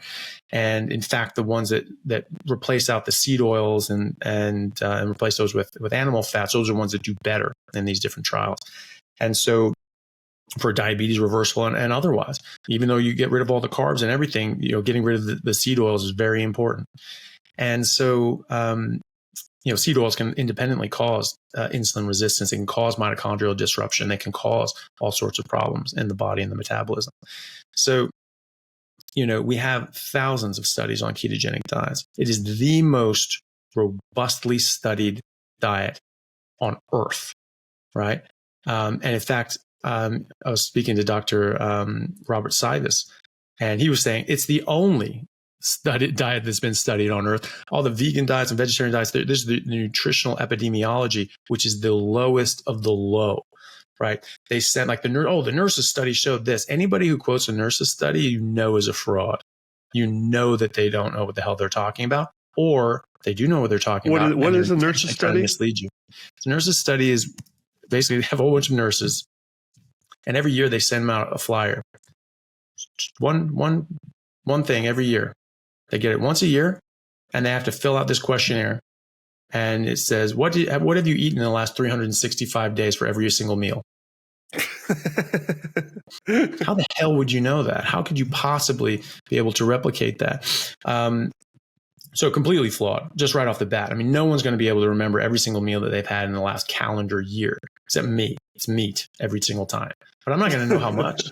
I didn't measure it out, weigh it out. How many calories did I get? How many grams of this and that did I get? I have no idea. I know it was meat. I know that about 99% of it was beef, but that's it, And so even I wouldn't be able to figure that out. And people just eating all over the shop, and nurses just sitting there just slamming chocolates and things like that, at the hospital.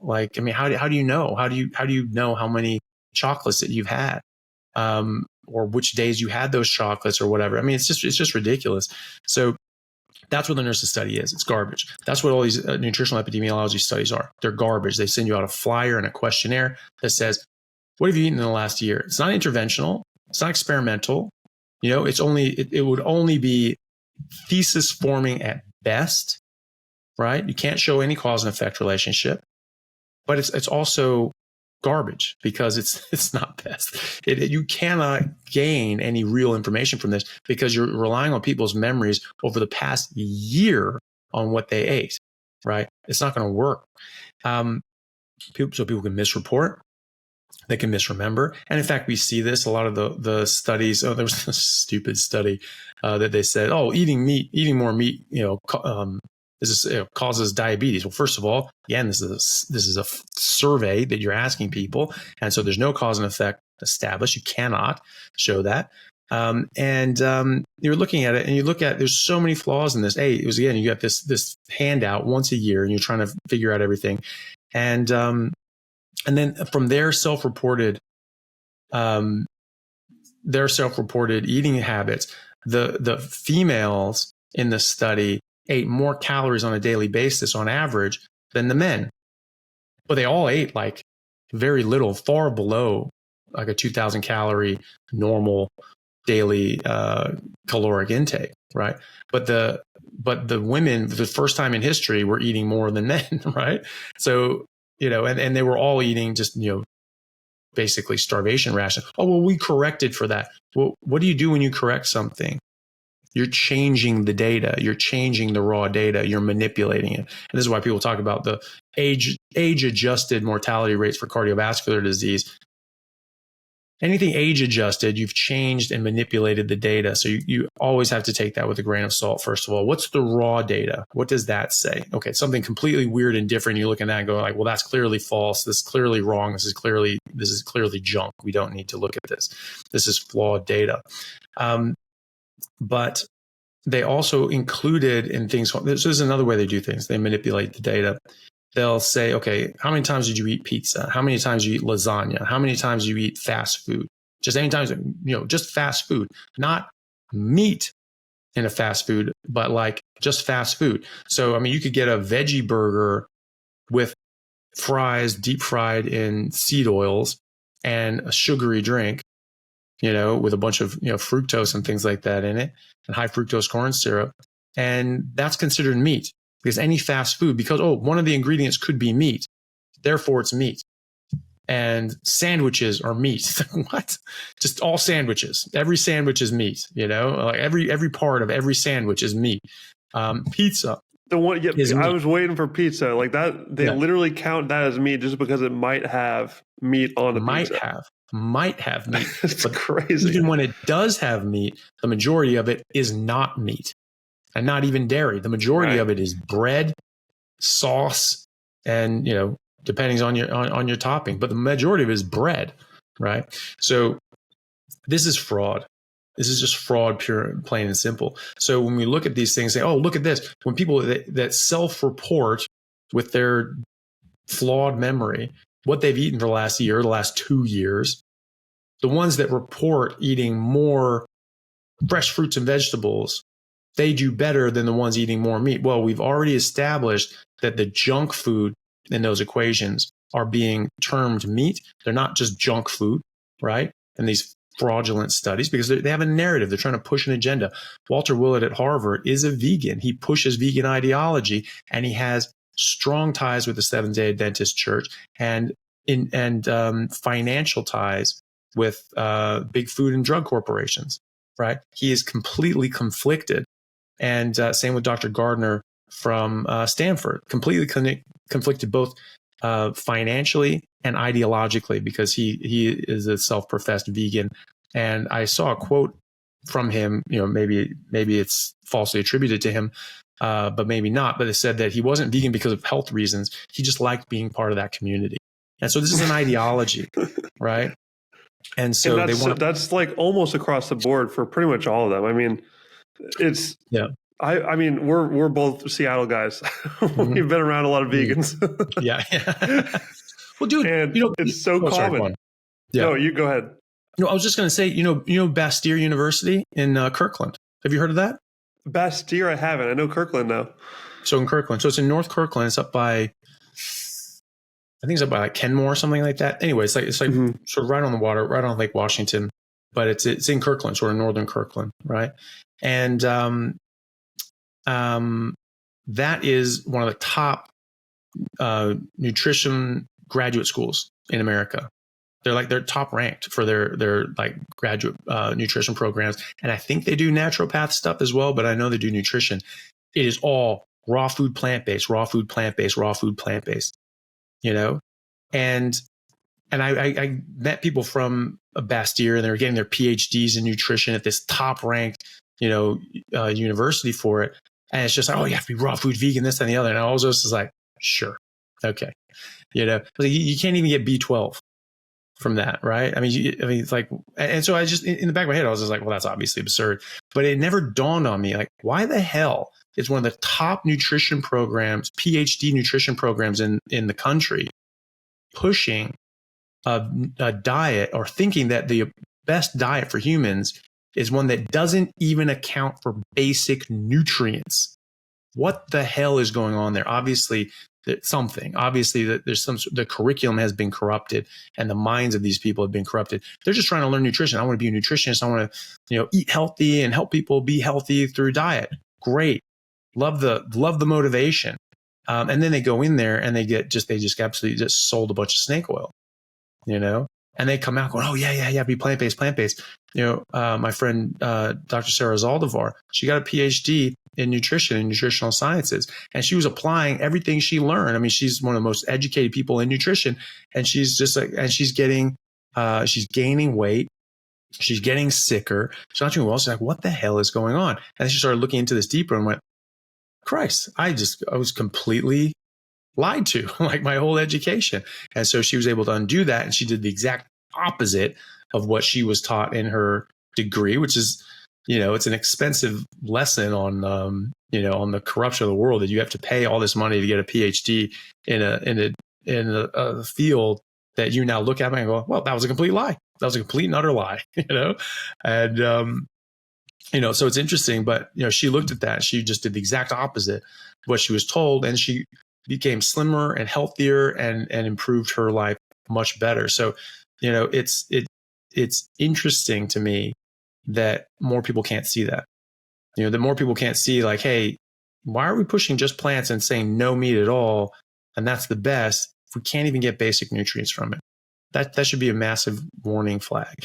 More and more people are coming to see this, but there are, again, trillions of dollars behind keeping us ignorant and keeping us beholden to this system of eating crap that makes us sick and then buying the medicines that stabilize our sickness and keep it at a chronic level so that we never get better, but we're slowly to the point that we can at least live a somewhat normal life. That is no way to live. It's not about survival. It's about thriving and enjoying your life, having your family enjoy their life, having your parents who've worked hard their entire lives be able to enjoy their retirement and not just be, just work until they're just so sick they have to stop and then they die. I mean, what a terrible, terrible state of affairs that we're in right now, where people they work their whole lives off, they slave and toil for these bastards and pay taxes their whole life, and then they don't even get to enjoy it, and they couldn't really enjoy it while they were doing it because there's such onerous taxes and bills and the cost of living has just gone up and up and up and up and up. It's just soared up, since the 1970s, and it's more and more difficult to just having a normal life financially and otherwise. And then you get to a point where you can retire, if you can retire, and you're so sick you can't even enjoy it. You can't just enjoy your life. That pisses me off. And so, just getting people healthy again and getting them out of that system and away from these evil bastards that are just trying to profit off of people's illness. That's what we need to do. And so it's not going to come from top down.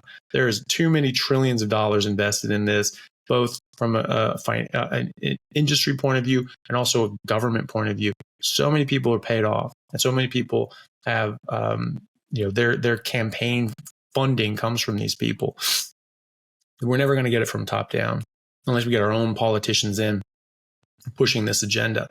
But really what needs to happen is from a bottom up, ground up movement. More conversations like this, more people thinking and using their brain for a second, going, wait a minute, this is a bit off. This is different than what they've told us. And that doesn't make sense that there were no heart attacks in the whole 1800s or before, except for that one off in the late 1700s. And yet now this is the major killer. And we were eating more meat in 1912 when the first heart attack was reported. We're eating more then than we were in 1930s when this became the number one killer. In fact, in the 1920s and 1930s, that was a trough.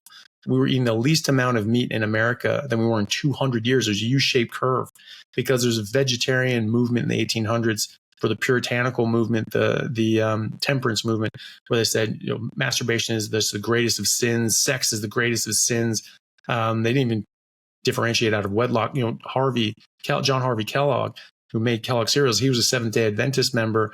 The guy was so just like, sex is so evil, lust is so evil. He didn't even have sex with his wife, and they were married for like 50 years. He didn't have sex with her once, right? But he gave himself 2 high-powered enemas a day.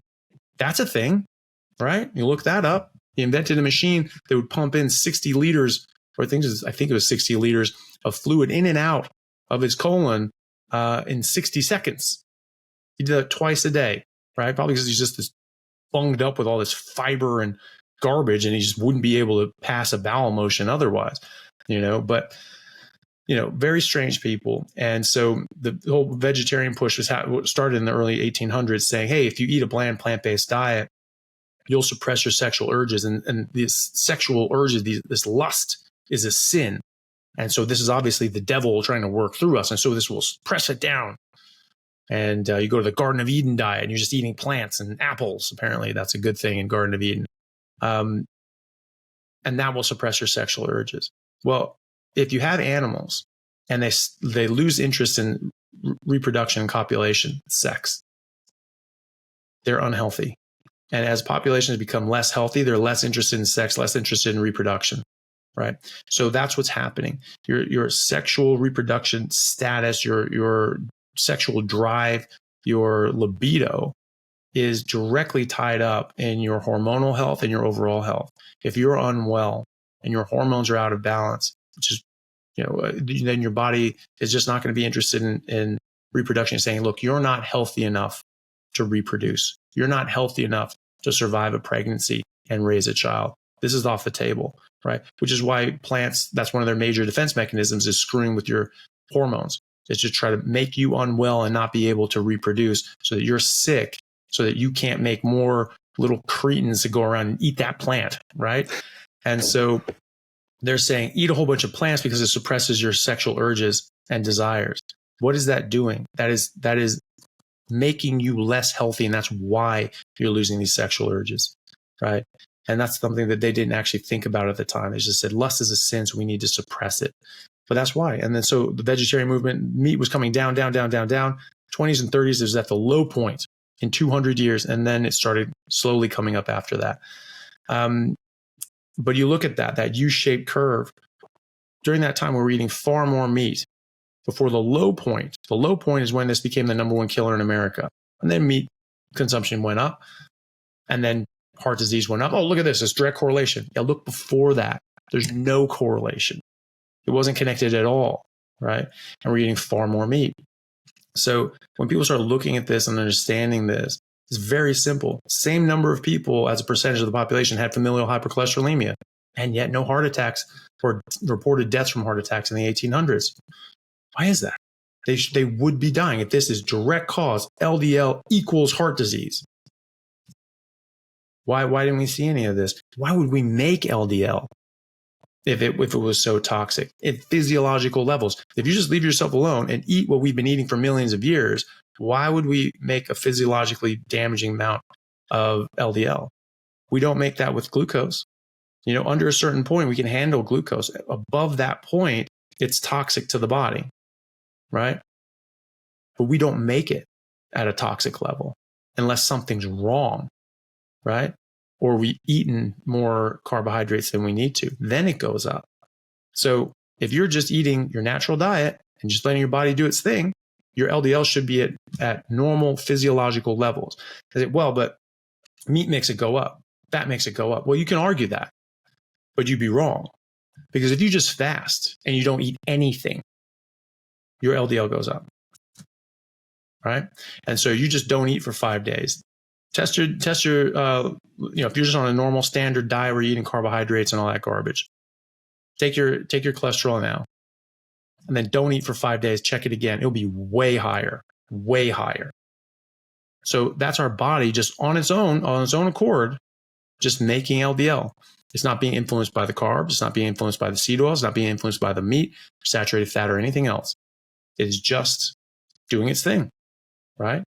And so our body's not going to physiologically make the product of our own design, right? Or of our own demise, right? It's not going to make a bunch of poisons and toxins to just kill us.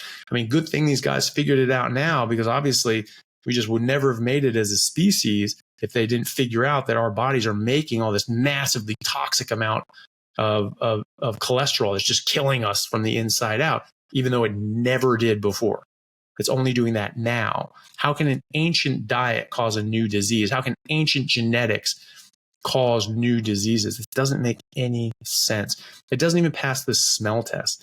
So the only reason people believe any of this crap is because it's been repeated and repeated and repeated so many times by so many people in so many directions by so many authorities for so many decades. but it's crap. And you look at the origins of that and you realize this was never a serious theory or discovery by any serious independent scientist. This came directly from the sugar companies in order to paint the blame somewhere else. And that's what it is. And when you figure that out, things make a lot more sense, and our bodies work a lot better as well. You see that, you try it out for yourself. A month or two, people will go like, I had no idea I could feel like this. This has reversed so many of my issues. My problems are going away. I get messages daily. I mean, by the hundreds of people saying that you literally saved my life. I mean, I didn't do anything. I've seen them. I've read your comment sections on YouTube. Well, they're everywhere. It's very humbling and flattering. I didn't do anything. I'm just putting this information out there. People have to do this themselves, and they have to be brave enough to say, I'm going to give this a try, because it does go against 50 years of the official narrative, right? But it works, and people do this, and like, my God, this is helping me. This is saving my life. This is doing all these amazing things, and so we know it works. We see this firsthand. And so we just need to get this out to more and more people. We see this in clinical trials. Like I said, ketogenic diet is the most studied diet on earth. It's the most robustly studied diet on earth with different specific health outcomes. We know that it reverses diabetes. We've seen it reverse and put into remission Crohn's disease and other autoimmune diseases. We've seen it with so many of epilepsy, 100 years of clinical. Basically every mental problem ever that has to do with your brain, because your brain is 70+% fat. And when people aren't giving it that, it's going to go haywire in some way or another. So they're just an endless list. And I mean, the brain is so complex. And I mean, why am I talking here? You're the brain guy. We didn't even get to what you're actually doing now. But I mean, and that's one of the biggest benefits I felt myself, was that my mental clarity got way better when I just stopped eating all the plants. Yeah. And that was just, whoa, this is weird. Yeah. A lot of people see that. A lot of people have, brain fog goes away. Your brain's running on ketones now, which is your brain's primary energy source. People say you have to have glucose to run your brain. That's not true. 2/3 of your brain preferentially runs on ketones. First of all, you'll make blood sugar. You don't have to eat sugar or carbs to have blood sugar. You make it. Again, physiological levels that are safe for you, right? And so you'll have carbs available. You'll have blood sugar and glycogen available, right? But you'll also have ketones available. And when you have ketones and blood sugar available, your brain only runs on the ketones, 2/3 of your brain anyway. Some cells still run on glucose, but these ones prefer ketones. They have glucose available and it chooses ketones. That's a preference, right? So that means that's its primary energy source. It's only when those ketone levels start going down that it starts filling in the gaps with glucose. So that's a preference. And so now your brain is running on ketones, which is its preferred energy source. Same with your heart as well. Your heart beats better and stronger on ketones. And your other organs, a lot of these things like your enterocytes in your intestines, they prefer ketones as well. You have to eat fiber because it makes these short chain fatty acids in very small amounts. And that's the best food for your enterocytes. Yeah. Same things are called ketones, right? It's like these, the butyrate and butyric acid. It's where butter gets its name, by the way, because it has so much of it. And we make it. That's one of the main ketone bodies. So it's the same thing as these short chain fatty acids that get fermented from fiber and feed your enterocytes. But again, just like your brain, it may prefer these ketones and short chain fatty acids, but they can absolutely run on glucose, because people that aren't eating any fiber and aren't in ketosis, their intestines don't rot out of their body and die. Right? So obviously they are able to run on glucose and other means. So it's just a preference. So your body prefers all these things. Your brain prefers these things. You're also getting rid of a lot of these neurotoxins and things that can slow down and damage your brain. A lot of these seed oils are very toxic to your brain. A linoleic acid breaks down, causes a lot of oxidative stress in your brain. That can cause problems. Different sorts of plant chemicals can damage your mitochondria. Slows down the energy dynamics and production capabilities of the mitochondria in your brain and the rest of your body, slows down your brain, makes it work incorrectly. You're getting slow or delayed signals to other parts of your brain, and you can all of a sudden start manifesting psychiatric illnesses like schizophrenia or major depression. And you remove these things that are toxic to the brain, and then you lower your blood sugar, which lowers your insulin. Insulin has over 100 different effects on your body. Only one of them is blood sugar control. And when your blood sugar goes up and your insulin goes up correspondingly, because to try to detoxify that and get that down below the toxic level in your blood, well, insulin's going up and it's affecting all the other things too. So it has 100 different effects, and you're raising it artificially for one thing, and it's addressing that one thing, but now it's inappropriately affecting all these other things. And one of those things is shutting down your body's ability to go through autophagy or mitophagy, turn over these older cells, turn over these older mitochondria and make new ones and make better ones. That you don't need to do that from fasting. Oh, you have to fast to get through autophagy. No, you need to lower your insulin to go through autophagy. And if you just don't eat carbs, you're always in that state. You're always in that correct metabolic state where your body can turn itself over and heal and repair.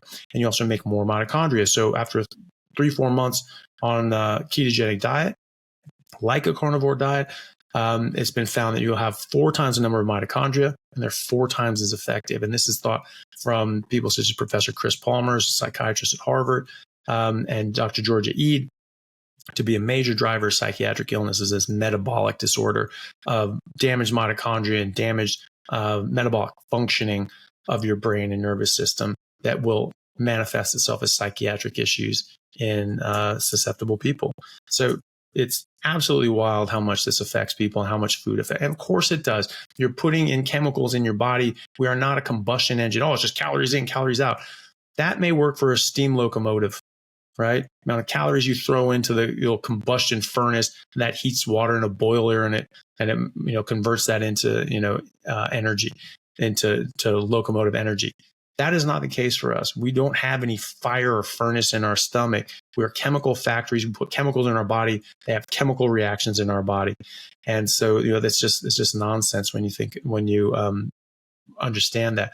Carbohydrates are complex organic molecules that have different, unique chemical interactions in your body, and they can have different hormonal reactions in your body. They'll all raise insulin, but fructose on its own will interrupt other hormones as well, such as leptin, which is the satiety hormone, and upregulate ghrelin, which is this hunger hormone. So you feel more hungry and less satiated and you overeat.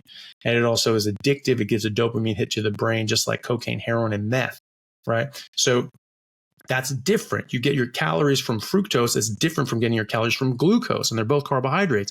And if you get your calories from amino acids, that's different too, because you don't use amino acids for energy largely. You use it as building blocks and materials for the molecules that your DNA is coding for. And then fats as well. 70% of your brain, 70% of your brain is made out of fat. 20% of that fat is DHA, which is an omega-3 fatty acid that only exists in animals. It doesn't exist in plants. Well, there's omega-3s in plants. Wrong kind. That's ALA, and we don't convert that into DHA or EPA very well. In fact, some studies show that you give somebody a lot of ALA, it may increase your EPA, but it drops your DHA, and vice versa sometimes. So it's not clear at all that you can get enough of these essential fatty acids from the omega-3s that exist in plants at all. And some people would argue you can't at all. And so, this is this is required. You have to eat this stuff and for meat. So, those are being used as structural components. They're not just being used for energy, right? And so, the idea that everything boils down to the amount of heat that escapes when you burn something is ludicrous. Okay, wood has calories. Eat some wood. What does that do for you? Is that calories in, calories out? You're taking in calories. It's not doing anything for you because we're not a combustion engine. Right? You have a glass of water at room temperature that has X amount of calories. You have a glass of water next to it at 120 degrees Fahrenheit. That has Y amount of calories. It has more calories than the room temperature water, right? So are you going to gain weight? You're going to put on fat by drinking the warm water instead of the cold water? Is that a thing? Are people saying that? It's more calories, right? So, that's the sort of the absurdity of this. And so, I mean, I guess you could argue that if you like really chilled yourself up, you'd have to generate more heat energy and sort of offset that, and you'd use some of your energy stores to generate that. You could say that, but that's what that's the idea there. Are you going to store fat from that heat energy? No. If you just drank warm water every day or hot water every day, that would not supply your caloric demands. That would not supply your energy demands for your body. You'd just be warm, right? But you would not be able to function normally, right? You wouldn't get the chemical energy your body needs. So you're not going to live on just warmth. If you're just getting 2,000 calories from sitting in the sun and soaking in a hot tub and drinking warm water, no, that's not the same thing. This is chemical energy derived from food. Also, I mean, just to go on another tangent, again, I apologize to everybody bearing with me, but no apologies here. I appreciate it, man. Yeah, it just bugs the hell out of me with the whole calories in, calories out things. Oh, there's more calories equals more weight. Well, we've already established that's retarded. But like the thing with calories in grams, right? So there's 9 calories per gram of fat, 4 calories per gram of protein and carbs. Well, we've already established that a lot of these things are used as building blocks of materials, especially with protein. And when protein is being used as energy instead of a building block, it doesn't get for useful calories. It's for less than that. And because it has to be processed. And so you actually lose a bit of the energy. So it would be more estimated around 3.3, 3.4 calories per gram. But let's just call it 4. And again, calories are a bit useless. But 4 calories per gram versus 9 calories per gram. Oh my God, there's more calories. Ooh, that means you're going to store that energy. You don't need all that energy. And you're going to store that as fat. And fat has weight. And therefore, you're going to get fat and you're going to weigh more. But again, calories don't have weight. Atoms have weight. Matter has weight. Grams have weight, right? So it's 9 calories per gram. That's the only part of that equation that has any weight measure. The calories don't. That's heat energy. Grams is weight, mass, right? So flip that around. 1 gram per 9 calories for fat. Or 2.2 grams per 9 calories for carbs and protein.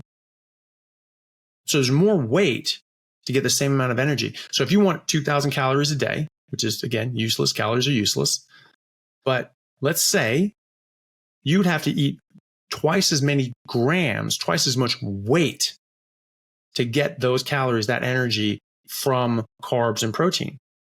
So actually, wouldn't it make sense that if you wanted to lose weight, you'd want more energy dense material that has less weight? You're bringing in less matter into your body and you're getting the same energy.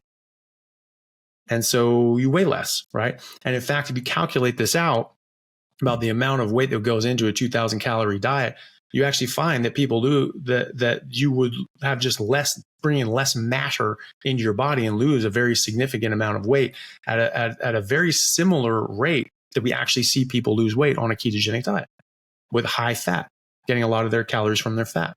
So, this is all wrong. And, the whole idea of, calories in, calories out, this is, again, something that's just being pushed by the food companies and Coca-Cola. And, Coca-Cola founded the exercises medicine foundation where they're like, oh, just move more, just eat less, move more. Oh, just calories in, calories out, because it serves their purpose. Because it says it doesn't matter what you eat, calories are interchangeable.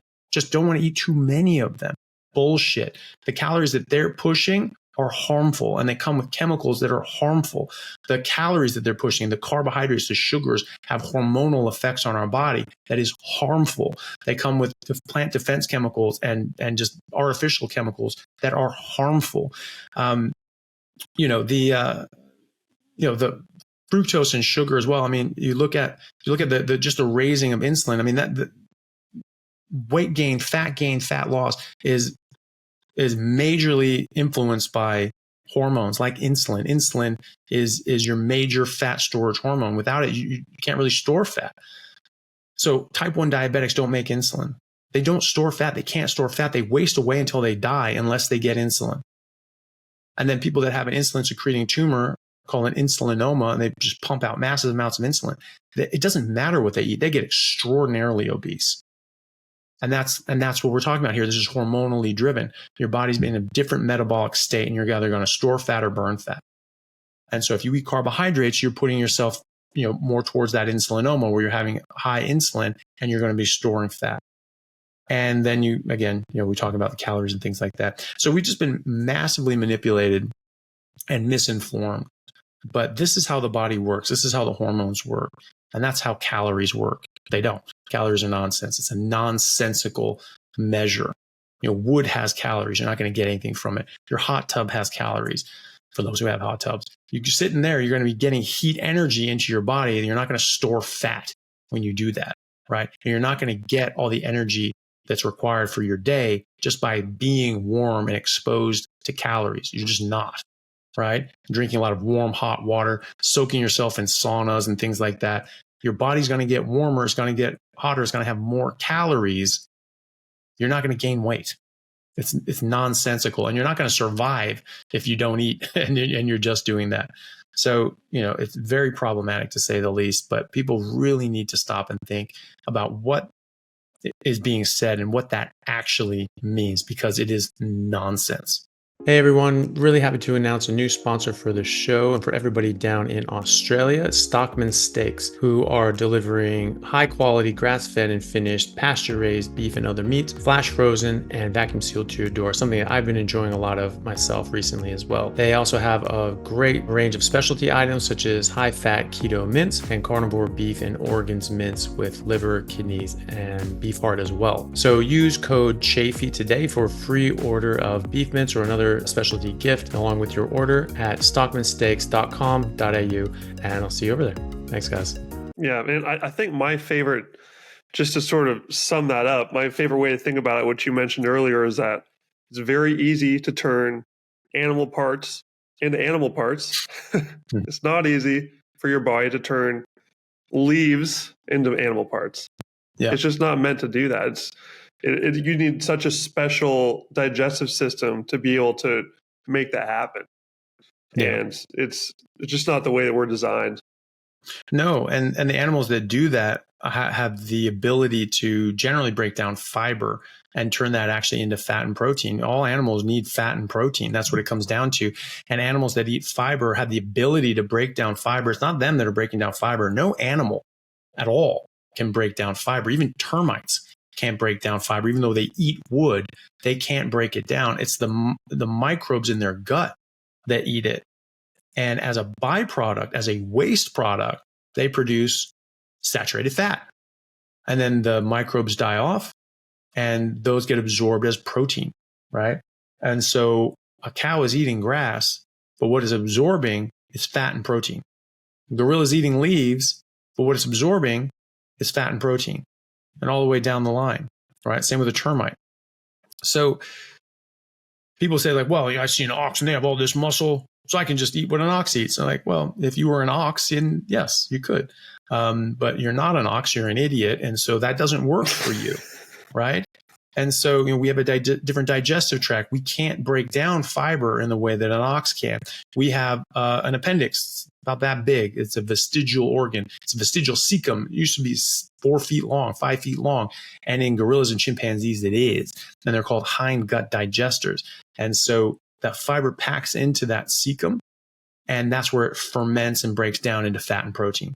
We lost that ability and we lost that organ because we have not needed it in millions and millions and millions of years, right? And so that's the thing. So you're not going to get the same fat and protein and nutrients from eating grass or fiber or wood or sawdust, which is what they put into processed foods and manufactured foods to up the fiber content, by the way, or make like ice cream thicker or frozen yogurt thicker. Swear to God, look it up. And so, that doesn't do anything for us nutritionally. How can fiber be an essential nutrient if it doesn't even provide any nutrients, right? We can't break it down. We can't use it. So there's no nutritional benefit from it. So how can it be an essential nutrient? It's not a nutrient at all. And so these animals that can break down fiber They're the ones that can survive on this, and they get fat and protein. We can't get fat and protein from plants anymore. And so we need to get that from animals. That's, again, 70% of animal species are carnivores. And they eat other animals to get that fat and protein because they can't get it from plants. They can't break down the fiber. They're not turning sugars into fat and protein. I mean, you can get some conversions, if you get simple sugars in your body, but really not much, and certainly not to meet your metabolic demand. You need fat and proteins. We can't get it from plants. We need to get it. We need the right fat and proteins, and you need the right vitamins and minerals and nutrients that you cannot get properly from plants. You really just need to get it from meat, and you can get it all from meat. You don't need any plants. There's nothing in plants that you need, that you have to have, that you cannot get from eating meat. Even vitamin C, that you need massively smaller amounts of vitamin C when eating a meat-only diet, which is why Inuits don't get scurvy, which is why the polar explorers who ate the Inuit diet of just meat and blubber didn't get scurvy, but the ones who snuck in sailor's biscuits and bread did. Right? Because depending on what you eat, you need a different constellation of nutrients. And so this is just disrupting our body's normal biomechanics by eating the wrong things. And it just causes all this disease and harm. And we could spend days going through all the different diseases that are manifest from eating the wrong thing. But basically, it just boils down to the fact that all these non-communicable chronic diseases, or the majority of them, are coming from a combination of toxicity, malnutrition, eating the wrong things, getting a toxic buildup of a species inappropriate diet, and a lack of species specific nutrition, namely too much plants and artificial crap that we've never eaten before, aren't designed for, and cause harm, and not enough essential nutrients that we would get from fatty meat that are what our body requires for normal production. And like the cows with selenium deficiencies, they get muscular dystrophy. Well, how many of our diseases are nutritional deficiencies that we don't even realize are nutritional deficiencies? And we're just trying to treat these things biochemically and with pills instead of finding out what the hell is causing it. Saying, oh, here's something wrong here. Great. There's enough people that have it. Let's make a pill that addresses this. They're not looking for why this is increasing. They're not looking for why this is getting worse. Diabetes is not a metformin deficiency. People just don't make enough metformin, and all of a sudden they just get diabetes. So we need to supplement metformin.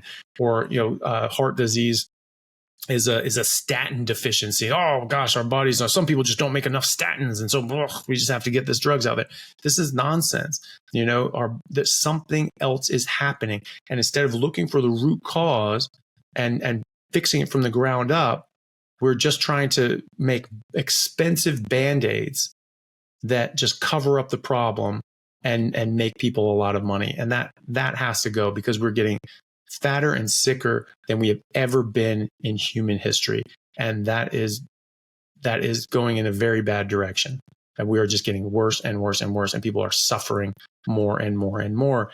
And that has to go, because we're getting to the end point here. We're getting to the point where we are getting so sick and so unwell that it's really unsustainable. And the life expectancy levels are coming down now in America and elsewhere. There could be other reasons for that as well, but that shouldn't happen, right? We have more technology, more access to food, more access to medical care, and yet things are getting worse, right? So that's a major, major problem. And I think it's so easy to address if you just recognize what's going on. You just eat like a human. That's what our friend Bill Schindler wrote a book called Eat Like a Human. He's a professor of paleoanthropology and archaeology, and saying, this is how humans used to eat. Do that. And really, that's just eating meat. And even post-agriculturally, we ate plants, but we detoxified them and fermented them and did different things to them to reduce the toxic load and increase the bioavailability of the nutrients. We're not doing that anymore. We're not even doing that, right? We're just, raw food, plants, just raw plants, it's so great. No, these things have toxins. You need to lower the toxic load if you're going to eat them, with fermentation and other sorts of things that we've been doing for thousands of years. But for tens of thousands of years, we weren't eating any of this crap. For hundreds of thousands of years, for millions of years, we were eating meat. So that's what humans are supposed to eat. You get back to that, then your body's going to work the way it's supposed to work. Animals in the wild are healthy. Humans in the wild are healthy if they're eating their natural diet. The natural state of life is that of health. If you have a species that's just killing itself, whether it's eating the wrong thing, it's just getting sick and diseased, they don't make it. Not in the wild anyway. They don't survive. They don't thrive. You have to thrive. You have to be doing better than all the other animal species around you, or else you're done. Right? And so we became the most dominant species of animal that has ever existed during the ice ages, because of the ice ages, because we were forced to manifest our destiny as apex predators. And we're saying, we're pretending, because there were no plants that have, even if we wanted that's them. it. As well, people were moving towards the equator to run away from the ice. No, they weren't. The fossil record is very clear. Homo habilis went up into the ice shelves, into the ice. And presumably that's where the megafauna was, right? That's where the mammoths were. That's where their prey was, right? That's what they wanted to eat. And so, we became the most dominant species on Earth because we became carnivores. Why would we be the one carnivores who have been carnivores for millions of years, that somehow being a carnivore is bad for our health? Do lions get sick? Do they get diabetes and heart disease from eating meat? Do dolphins? Do sharks? Do whales? Do birds of prey and other sorts of things? No. Why would we be the only species of animal to be harmed by this food source? It's complete garbage, especially when we've been adapted to it for so many millions of years. There is nothing inherently harmful in meat. And even if there were, we would be well adapted to it. There are plenty of things that are harmful in plants. And we've had some adaptation to it, but only 10,000 years. We had millions of years for meat, 10,000 years for plants, only in some populations. Other populations are much more recently introduced to this stuff, and they become much more sick when they eat Western food, plant-based food, agricultural food, agrarian food. They get much more sick. So we've had some adaptation. They're saying, yeah, 10,000 years, plenty of time. But 2 million years isn't? What's wrong with your brain, right? So these people are frauds, and they're trying to perpetuate a fraud on people. And, they're trying to sell whatever, that's fine, but they're doing it fraudulently. They're trying to push an ideology and a narrative that is fraudulent, it's fictitious, it doesn't meet with the observed facts and data, and it hurts people. So, that needs to go, and people need to understand these people are frauds. They're trying to explain away and say, oh, well, actually humans, yes, we've been eating meat for millions of years, but, it's still bad for us. So it's been causing heart disease this whole time? Then why isn't there any record of that ever? Right? And why is it that, and why would we, if we were all just dying of chronic disease and diabetes and cancer and heart disease, why would there be no oral tradition for any of this? Why would it be that you had multiple generations of people, old wise men and all these sorts of things, going back through antiquity of oral tradition? Like Homer. I mean, Homer, wrote actually didn't write it because there's this prehistory, before the written word.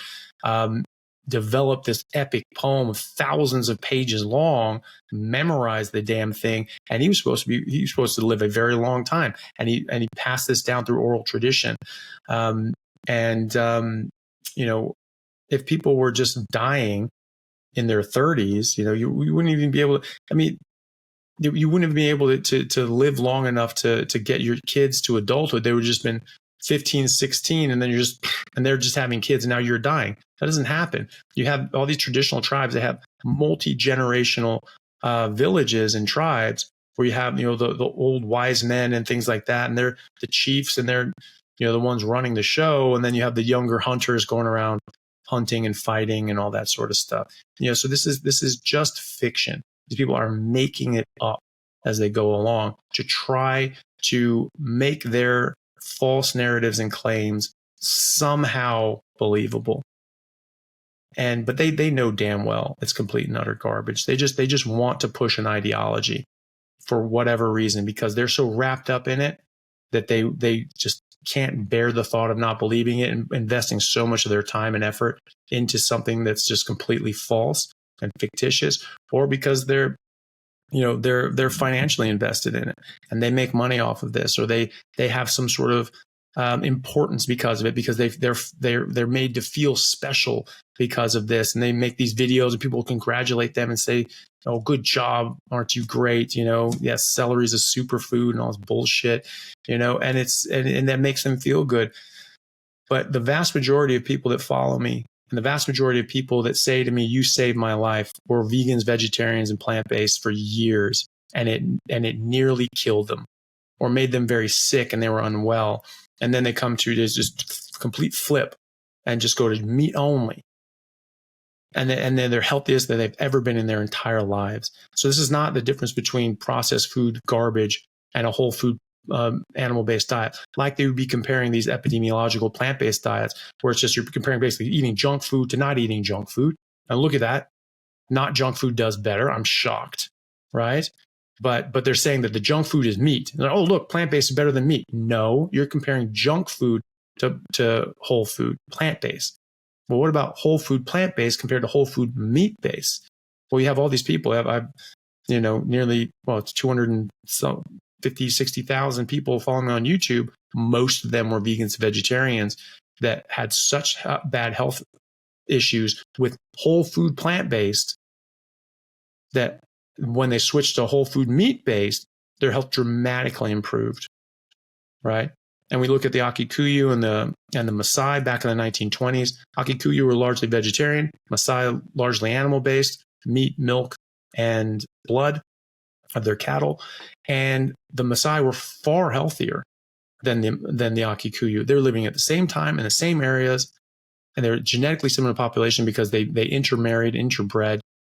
And this is the 1920s. There's no industrial pollution and smoke and all that sort of stuff, and industrial mass crop, chemical sprays and everything like that. They're living out in the wild. There's a vegan's dreams, a whole food plant-based diet, living out in the beauty of Tanzania and Kenya, out in the wilds, and yet they were sick. They were sick as hell.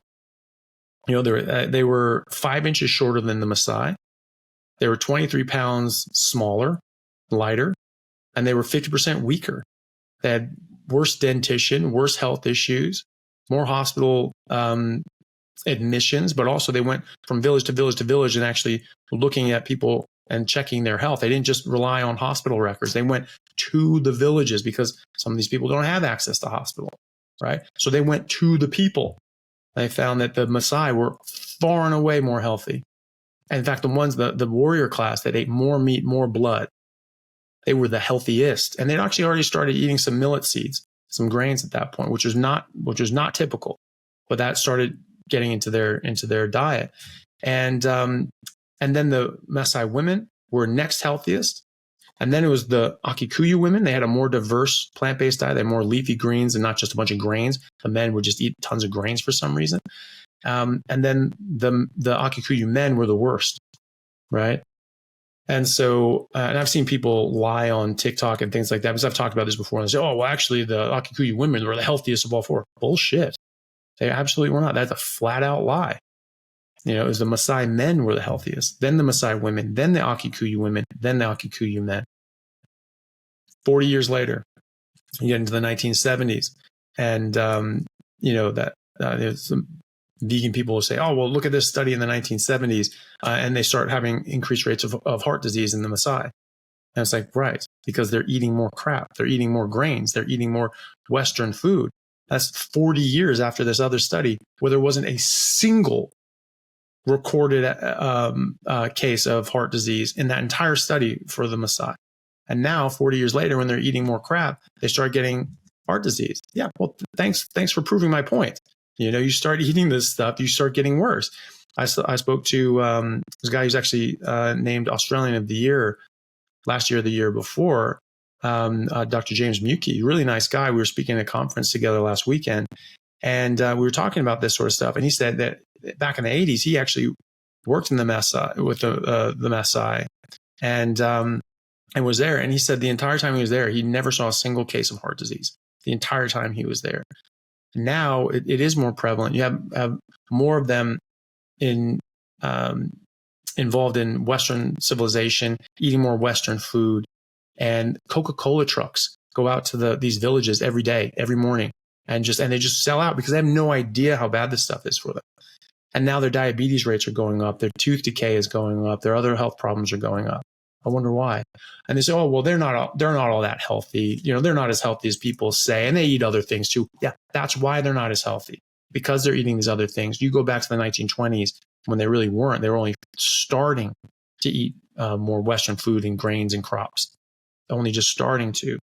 They were extraordinarily healthy, eating a very high fat diet, a very high saturated fat diet, and an animal-based diet, or really animal-exclusive diet.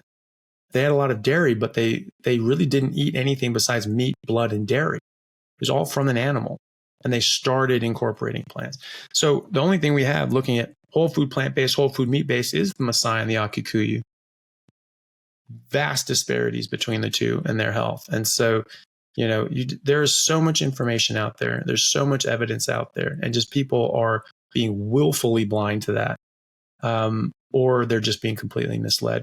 But, when you see people right now in the hundreds of thousands going from a whole food plant-based diet or a plant predominant, clean, healthy, omnivorous diet to an exclusively meat only diet, and their health improves dramatically, that should tell you something. Oh, that's anecdotal. No, that's real world results. That's what's happening to real people in the real world when they do this thing. And it's happening by the millions now. So you can dismiss this all you want as anecdotal, but pretty soon you're going to look a bit ridiculous. I mean, because millions of people are not anecdotal, right? And it doesn't matter what a study says. It doesn't matter how smart you are. It doesn't matter how brilliant your theory is. If it doesn't agree with experiment and real world results, it's wrong. If it doesn't agree with the basic phenomena that we are observing, it's wrong. If people are going plant-based to meat exclusive and their health improves, we don't see it in the other way. It's wrong. What you're saying is wrong. And you don't need a study to figure that out. Do you need a study to figure out that parachutes work? Where's a randomized controlled trial showing that parachutes work? Are you going to use a parachute? You'd be an idiot not to, because you can see with your eyes the vast difference it makes to jump out of an airplane with and without a parachute. So use your brain, use your eyes, and see what's in front of you. Eating meat is what we've been doing for millions of years, and that's the healthiest thing for us to eat. Plants have toxins we are not designed to eat, and so we cannot detoxify them, and we get harm. It's that simple. Don't put things in your body that don't belong there. Don't put things in your body. Don't eat anything that didn't exist during an ice age 50,000 years ago. Mammoth doesn't exist, but meat does. Animals do, and you can eat that. Don't eat this plant. These plants, some of these plants have been cultivated much more recently in the last few hundred years, few thousand years, and they didn't even exist 50,000 years ago and not certainly during an ice age, right? So that's what you have to think about. That's what you have to do, and you have to think critically. And they're saying, don't think critically. Just trust the experts. Trust the science, right? Never do that. Anybody tells you not to think critically, not to educate yourself, not to actually look into things and use your brain, is because they are trying to trick you. That is what it is. They're saying, don't look at here. Don't look at the man behind the curtain. Ignore the man behind the curtain. Look over here at this distraction. That's what they're trying to do. There's an old saying that says, keep people ignorant, keep them under control. And that's what they're doing. They're saying, don't educate yourself. Don't think critically. We'll do the critical thinking for you. Oh, it's just so hard. Oh, you got a headache. So you don't need to do the critical thing. We'll do it for you because we just love you. Oh, and we just want to do everything nice for you, right? Of course you think critically. Of course you look at this evidence and examine it and think about it critically and rationally and go like, that doesn't make sense. And if you don't do that, you will end up in slavery and serfdom and sickness and pain. And that's nothing that anyone should have to experience. As good or bad as people are, the basis of life should be at least healthy. And then you get to live your life the way you want to after that. But we are being tricked into sickness and slavery, and we need to break out of that. Absolutely. Dr. Chaffee, it has been such a pleasure diving into all these rabbit holes with you. I really appreciate you taking the time. You're welcome. And I want everyone who just listened to all that to just think about this stuff. This crazy meat diet you've been hearing about. I know you've been hearing about it. Everyone's seen some Sean Baker thumbnail on their YouTube recommendation somewhere. Like, people have been hearing about it for a few years now, and they just think it sounds like a wacky thing still, but it's at least in the public discussion.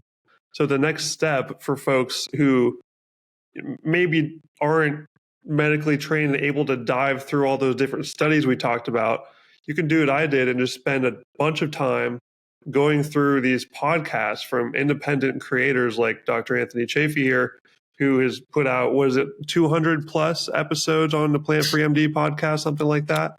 Well, for the podcast itself, it's nearly 200, and then I've got a few hundred on YouTube. The ones on YouTube are I have different shorts or clips. I mean, because obviously some of these things are hours long, and so I'll take out sort of like 10-minute, 15-minute chunks. I might put those on. And I do live, live Q&A sessions as well. Mm-hmm. And so there's more on YouTube. But yeah, the podcast sessions is about 200. Well, that was where I started. I think I might have told you before we started recording, but that was my introduction to this whole crazy world, was just starting on episode 1. And to this day, I can't remember who told me to, or if I just found it on my own. I can't remember how I found it, but I just found your podcast. I started on the first episode, went all the way through. And I'm so thankful for the work that you do, just putting so much time and energy into all this, breaking things down for people, having fun while you're doing it. Just the work ethic is super inspirational. And we need more doctors like you out there. I know that the floodgates are beginning to peak open. I'm seeing more and more like MDs just coming out and saying, table flip, I'm out of here. This is garbage. It's time to start a YouTube channel or a podcast and start saying what is actually true, because enough people are figuring out that, what they've been taught is not correct. And a lot of people are still looking for like authority figures that can speak really eloquently and like sort of parse the information down better, like myself. That's what I needed. If you give me a pile of studies, I'd be useless. But just the amount of podcasts out there, the content. I'll put all of your socials in the show notes for sure. Is there anything else you'd like to throw out for shilling purposes before we sign off, sir? No, I think that's it. It's just, if people want to learn more, like I said, I have my podcast, The Plant Free MD, and my YouTube channel is just my name, Anthony Chaffee MD. And then all the socials are generally Anthony Chaffee MD, like Instagram and things like that. And then like Twitter's Anthony_Chaffee. That's the only one that's a bit different. But yeah, that's pretty much it. Excellent. Appreciate you so much, sir. Thank you for coming by, and we'll be in touch. No problem. Thank you for having me.